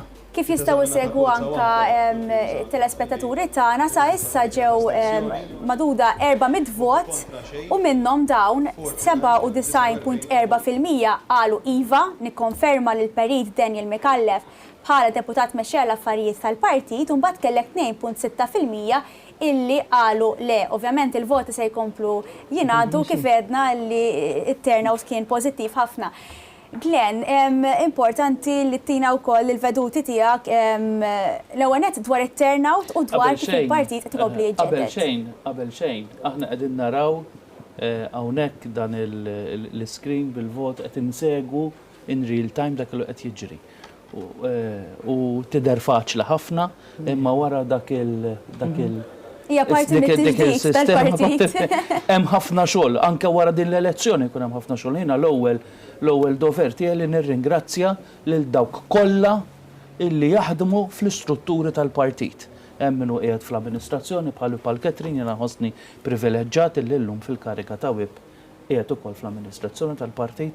Hemm min għandu rwoli differenti, hemm min jarma t-tienet, hemm min jarma bħalissa għandna min qiegħed jarma ir-Realto nħu pjaċir illi il-partit qed jerġa' jiġi ir-Realto biex jagħmel il-konferenza ġenerali tiegħu, kellna konferenzi ġenerali kbar hemmhekk.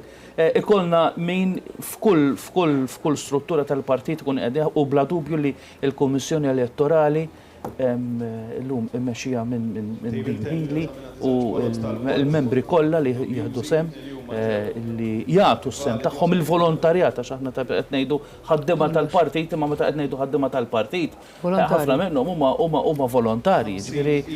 U dan jurik li l-partit tagħna għadu partit ħaj minkejja illi anke meta jkun fil-gvern partit ġeneralment meta jkun fil-gvern il-focus ikun kollu fuq il-gvern. Imma aħna għandna partit ħaj. Partit ħaj jixet ukoll it-turnout tajjeb ta' aktar minn 86% tad-delegati li aħna qegħdin tajnihom lodda biex jikkonfermaw jew le. U aħna dak li jgħidu d-delegati tagħna jott. Dak li jgħidu l-membri tagħna jott. Differenza mix-xeni li rajna qudiem id-dar ċentrali. Mix-xeni li rajna qudiem id-dar ċentrali, minn dawk ix-xenati li rajna qudiem id-dar ċentrali ta' partitari jippruvaw iħebbu għal deputati. Mbagħad ngħidulhom l-imsieken.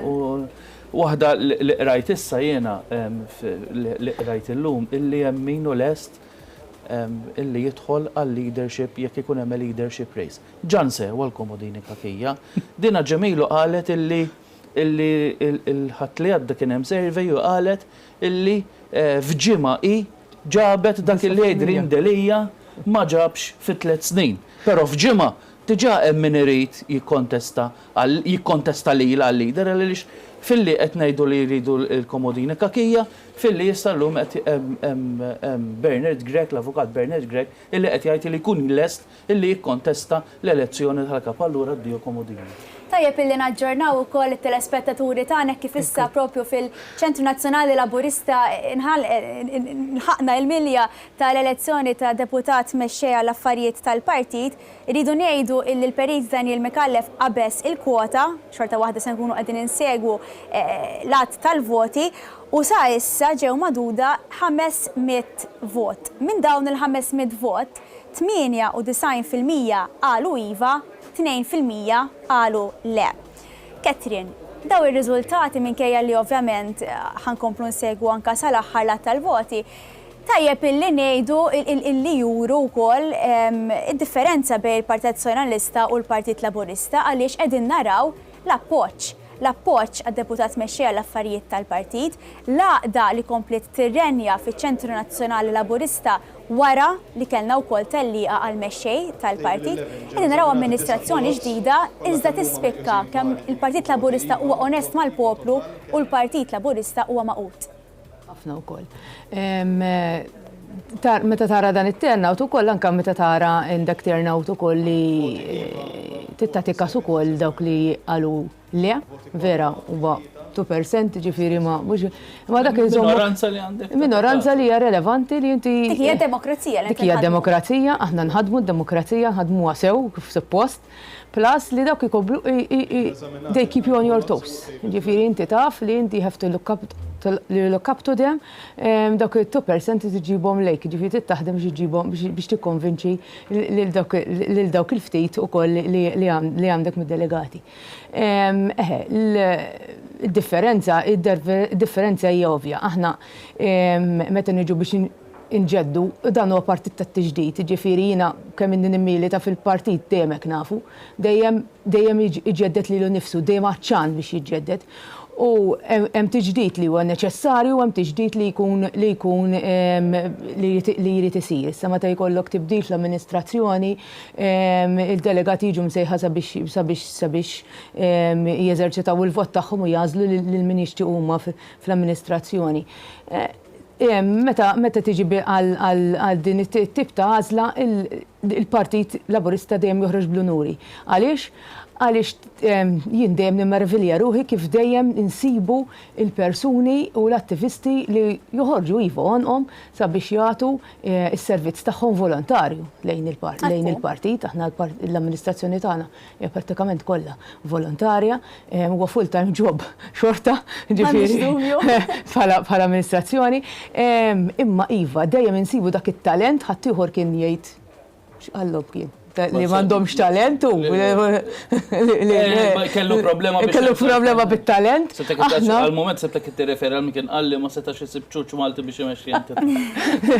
Ma setax isib talent minn fosthom, issa aħna nara li għandna ħafna talenti. Se kolli waqafkom ftit għaliex ovvjament bħalissa se ninaqdu f'kollegament ma' Colin Degwara.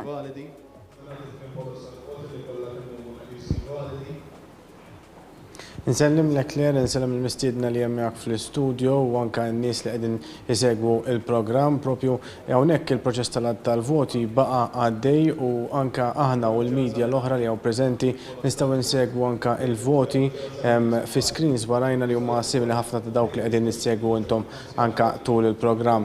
Propju kif tistgħu taraw warajja l-kwota nqabżet hekk kif 528 vot li diġà ġew magħduda kienu propju iva, kien hemm numru ta' 6 voti invalidi biex b'kollox anka issa ġew magħduda qisu madwar 98% tal-voti. Ovvjament fadal anka xi mwejjed xi jkunu magħduda l-voti tagħhom u anka qed naraw mill-Kummissjoni fiċ-ċentru tal-Kamra anka qiegħda tara numru ta' voti li jkunu dubjużi jkunu qed jaraw jekk għandhom xi ngħaddu mal-iva lej jew inkella jkunu invalidi.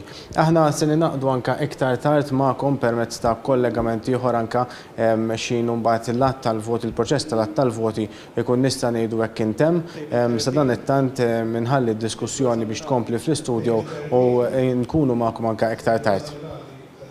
Grazzi ħafna lilek Colin illi aġġornajtna wkoll dwar l-attività li għaddejja fiċ-Ċentru Nazzjonali Laburista u issa se nkunu qegħdin ninaqdu wkoll f'kollegament telefoniku mal-eks kap tal-komunikazzjoni tal-Partit Laburista Aleander Balzan. Aleander, insellimlek. Insellem l-spettaturi kollha. Der nixtieq l-ewwel nett il-kummenti tiegħek dwar it-turnout, jiġifieri kellna 86.4% ta' delegat tal-Partit Laburista li marru jivvotaw u propju kif anke tindika li nqabżet issa l-kwota qegħdin jikkonfermaw lil Perit Daniel Mikallef bħala deputat mexxi l-affarijiet tal-Partit Laburista. Meta qed nagħmlu elezzjoni f'nofs sajf, is-sibt filgħodu sa wara nofsinhar.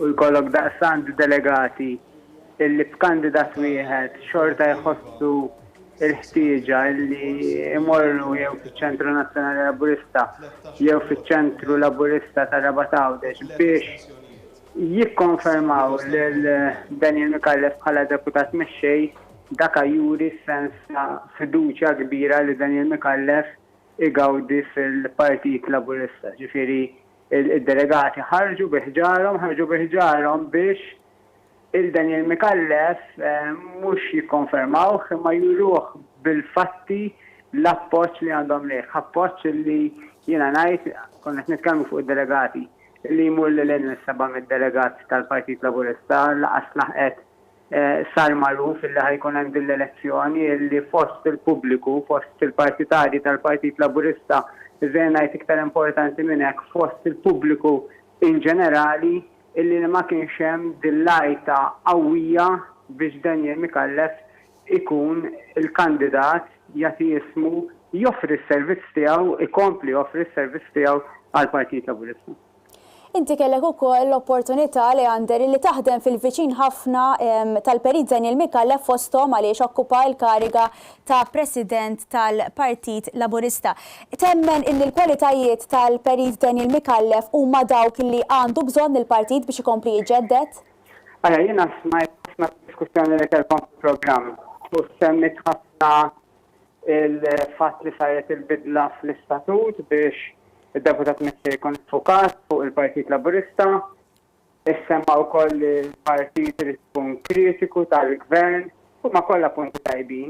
Jiena li forsi ma' Daniel Mikallef mill-qrib u nitkellem miegħu ta' skwit l-iktar karatteristika importanti li ħajkollu Daniel Mikallef hu il-fatt li ħin kollu jaħseb, ħin kollu jiddiskuti, ħin kollu jaqra u janalizza, għax għandu bżonn il-pajjiż iktar milli il-partit, imbagħad li l-partit jara ħlodda biex il-pajjiż nagħtuh dak li jixraqlu. Ġifrina is-sigħat twal li qattajt u ngħaddi niddiskuti ma' Daniel Mikallef ħafna minnhom Daniel Mikallef ikun iffukat fuq l-isfidi li għandu l-pajjiż, l-isfidi fis-setturi soċjali, ambjentali, ekonomiċi.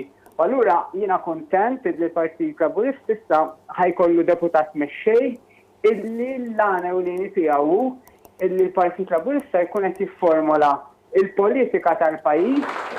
Alejandro, proprio bħalissa dir insegwu illi il-votazzjoni, il-lat tal-voti huwa magħluq u kellna 98% illi huma favur il-Perit Daniel Mikallef sabiex inħatar deputat mexxej l-affarijiet tal-partit u mbagħad kellna 2 kontra. Dan ifisser illi kellna 634 delegat illi vvota iva u kellna 13 illi ivvotaw le. Mek qegħdin naraw bħalissa l-emozzjoni bla dubju tal-Perit Daniel Mikallef li ilu jimmilita ħafna fil-Partit Laburista illum qegħdin naraw bħala deputat mexxej għall-affarijiet tal-partit. U għalhekk issa propju ir-riżultat huwa uffiċjali u għandna lill-Perit Daniel Mikallef iffukat fuq il-ħidma tal-partit. Alejandro, l-ewwel kummenti inizjali tiegħek u propju għajdilna. Forsi kumment qasir anke biex nħallu lilkom tingħaqdu mas-sala fejn bla dubju n-nies huma l-aktar li jridu segu. Jekk kien hemm xi ħaġa llum kont dispjaċuti jiena illi preżentament m'iniex delegat tal-Konferenza Ġenerali u allura ma kellix il-privileġġ ta' dawn nies kollha li Daniel Mikallef ituh il-fiduċja bil-vot tagħha. Grazzi ħafna lilek Alejandro, iżdanna l-opportunità li għadha ninaqdu fir-Realtà f'Bormla fejn il-Prim Ministru jkun qed jagħti d-diskors tiegħu fl-10:30 infakru li kulħadd jista' jattendi. Se nkunu qegħdin naraw ukoll issa b'vot uffiċjali l-ewwel diskors tad-deputat mexxej għall-affarijiet tal-Partit Daniel Mikallef. Nixtieq li anke naraw eżattament x'inhu għaddej fiċ-Ċentru Nazzjonali Laburista u anke nsegwu l-attività li hemm bħalissa.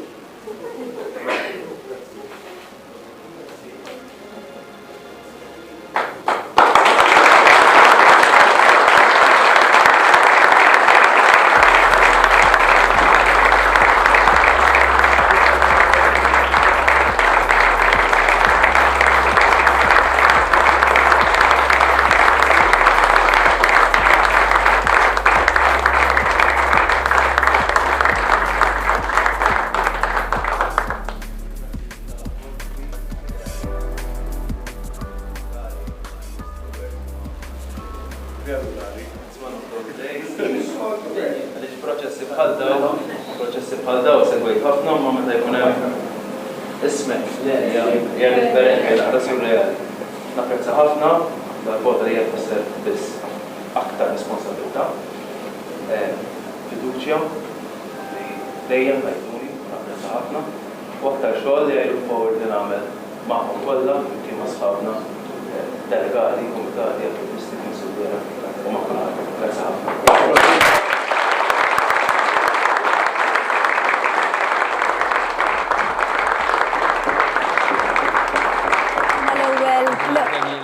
L-ewwel kummenti tal-Perit Daniel Mikallef nistqar magħkom illi rajtu ħafna drabi emozzjonat speċjalment wara r-riżultati elettorali dejjem bla dubju dejjem kellu f'qalbu ħafna il-Partit Laburista. Rajni emozzjonat iżda nixtieq li nikkummentaw dwar kemm spikkat l-umiltà tiegħu. Jiġifieri Daniel huwa persuna very down to earth ħafna u fabbli ħafna u li titkellem ħafna miegħu u li jaħseb ħafna ġifieri prepara dokumenti dwar it-tiġdid li għandna qegħdin niddiskutu u jagħmel ħafna xogħol li ħafna drabi anke mhux bil-fors wieħed jidher ix-xogħol kollu illi jagħmel. Irridu nifirħu wkoll lill-membru oħra tal-amministrazzjoni, membru ġdida Ramona Attart li qed tidħol fil-vesti fil-karika ta' President. Però l-partit għaddej minn żmien ta' tiġdid aħna 100 sena. U 100 sena ta' taqlib, 100 sena ta' tiġdid ħaddieħor ilu 140 sena.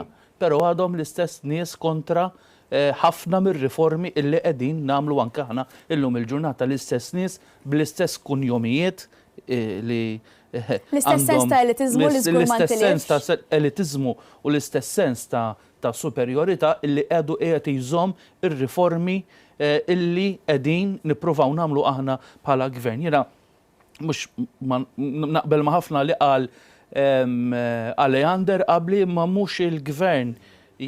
Dawk kollha li esprimew il-fiduċja tagħhom fija, din il-fiduċja jiena kommess li kif għamilt f'kull rwol li għamilt li kelli fil-Partit Laburista nsarrafa dejjem f'aktar xogħol u nsarrafa f'aktar xogħol bl-istil li dejjem ħdimt fih. Jiena it-tema tiegħi slitta f'kelma waħda, il-kelma flimkien u l-kelma flimkien għalija tfisser l-għaqda, tfisser il-ħidma kollettiva, tfisser il-Partit Laburista li jiena nħares il-qoddim sabiex flimkien inkomplu inġeddu dan il-partit, flimkien inkomplu insaħħu l-kunċett ta' moviment u flimkien infasslu il-futur ta' dan il-pajjiż. U għalhekk l-appell tiegħi huwa sabiex daw kollha li qed isegwuna jingħaqdu għada magħna fit-Teatru Rialto Bormla sabiex insegwu wkoll il-messaġġ tal-Prim Ministru mexxej tal-Partit Laburista Robert Abela. Grazzi mill-ġdid ta' din il-fiduċja ninsab imċekken u nħares il-qoddim li naħdem dejjem aktar għal dan il-partit li fih trabbejt, ħdimt u tant inħobb. Grazzi ħafna.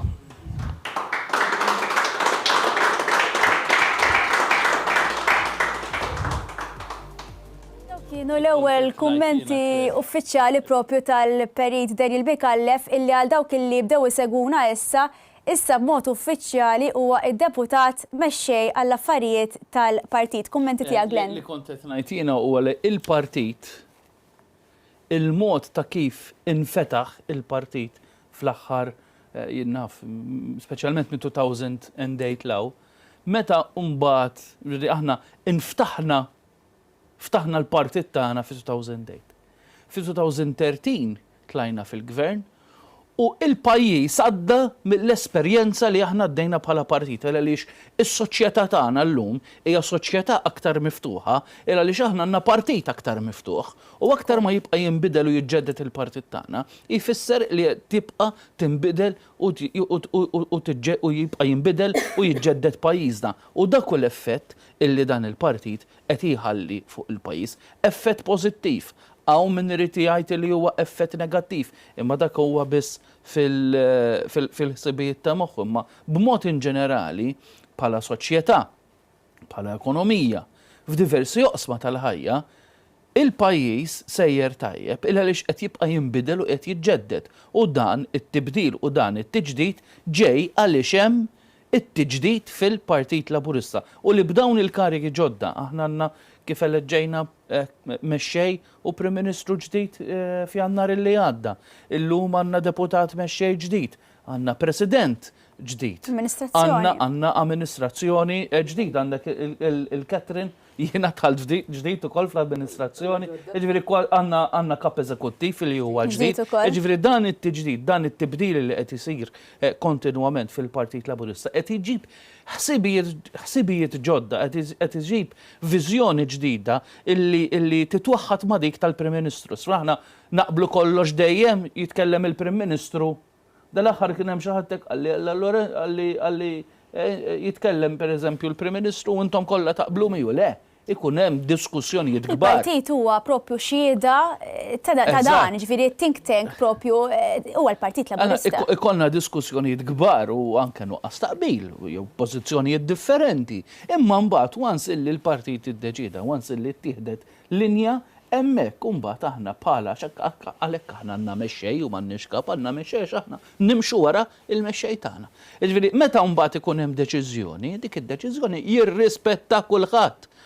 Tajjeb, irrispettivament jekk inti tkunx qbilti u ma tkunx qbilti, ġifieri u tgħidek mhux b'sens ta' x'inti jesser jew x'inti tgħid iva l-kull ma jgħidlek il-mexxej, imma il għaliex b'sens ta' responsabbiltà wieħed ikun iddiskuta għandek l-arti tal-persważjoni li hija l-ikbar arti li jista' jkollu politiku li jekk meta inti tkun ipperswadut illi dik it-triq hija aħjar mit-triq l-oħra, imbagħad kulħadd jimxi f'dik it-triq. U qegħdin naraw u nibqgħu naraw illi aħna fil-preżent u anke għal-ġejjieni aħna l-uniku forza politika maquda u b'saħħitha illi nistgħu mmexxu dan il-pajjiż. Catherine, wasalna fl-aħħar tal-programm, iżda nixtieq illi nikkummentaw dwar dak illi qal fl-ewwel kummenti tiegħu id-deputat mexxej l-affarijiet tal-partit il-Perit Daniel Mikallef. Huwa qal li l-fiduċja huwa kommess li jsarrafa f'aktar xhur u żewġ kelmiet illi nixtieqek tislet fuqhom flimkien u għaqda. Naħseb illi l-flimkien u għaqda huma dawk illi qegħdin isawru llum il-Partit Laburista biex ikompli jiġġedded. Komplementaw il-xulxin u xek. U aħna biss nistgħu ngħiduha. Nistaw ngħiduha vera Glendi. Jiena dik l-iktar ħaġa li tolqotni u li nħu gost meta inti tidħol fil-Ċentru Nazzjonali Laburista sabiex taħdem minn hemm ġew mill-uffiċċju ta' meta jkollna l-laqgħa tal-eżekuttiv ikonna mux battibek diskussjonijiet bejniet, opinjonijiet differenti, ma fl-aħħar mill-aħħar kif qal Glenn, aħna noħorġu minn hemmhekk dejjem aktar maquda milli nkunu tħallna, ġifieri jekk tkun diskussjoni ta' mozzjonijiet u xi tibdili, dejjem noħorġu minn hemmhekk dejjem flimkien kif qalu, għax naħdmu flimkien għall-għaqda. Dika bħala amministrazzjoni, kif qal Glenn u kif qal Aljander ukoll, hija amministrazzjoni ġdida, amministrazzjoni friska, amministrazzjoni li mhix tal-kuljomijiet, aħna kollha bdejna mill-qiegħ, kollha bil-qiegħ, da minn Daniel Mikallef, mill-kumitat ta' Ħaddingli, mill-kumitat ta' Ħallija, ġifieri bdejna minn taħt, tibda miftit ftit u dejjem u sarraf il-ħin tiegħek u tagħmel sagrifiċċji sija il-familja jew ix-xogħol jew il-karriera, imma il-fokus ikun l-imħabba għandek lejn il-Partit Laburista. U dik hija drive tagħna u lejn il-pajjiż ukoll. Ġifieri dik hija drive tagħna sabiex dejjem nibqgħu nagħmlu l-ġdid u dal-partit jibqa' l-iktar partit relevanti u l-għażla naturali tal-poplu Malti għawti kollu. Grazzi ħafna lilkom, grazzi lilkoll il-naqat magħna miċ-Ċentru Nazzjonali Laburista sabiex nagħtu l-aħħar tislima lilkom infakkarkom illi sakemm konna matul dan il-programm, il-Perit Daniel Mikallef ġie ikkonfermat persentaġġ għoli ħafna ta' 98% bħala deputat mexxej għall-affarijiet tal-partit.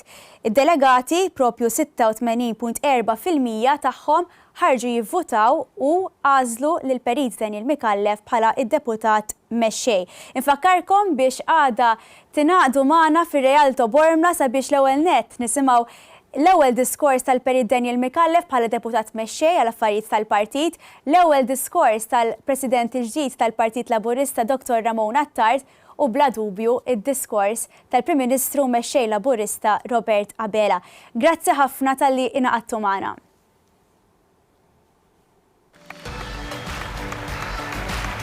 l-eluq tal-Konferenza Ġenerali Straordinarja tal-Partit Laburista. Il-ħadd 26 ta' Lulju fl-10:30 ta' filgħodu, ir-Realto Bormla. Diskors tal-Prim Ministru u mexxej tal-Partit Laburista Roberta Vela. Ingħaqad magħna flimkien nibatu messaġġ b'saħħtu ta' għaqda u tiġdid.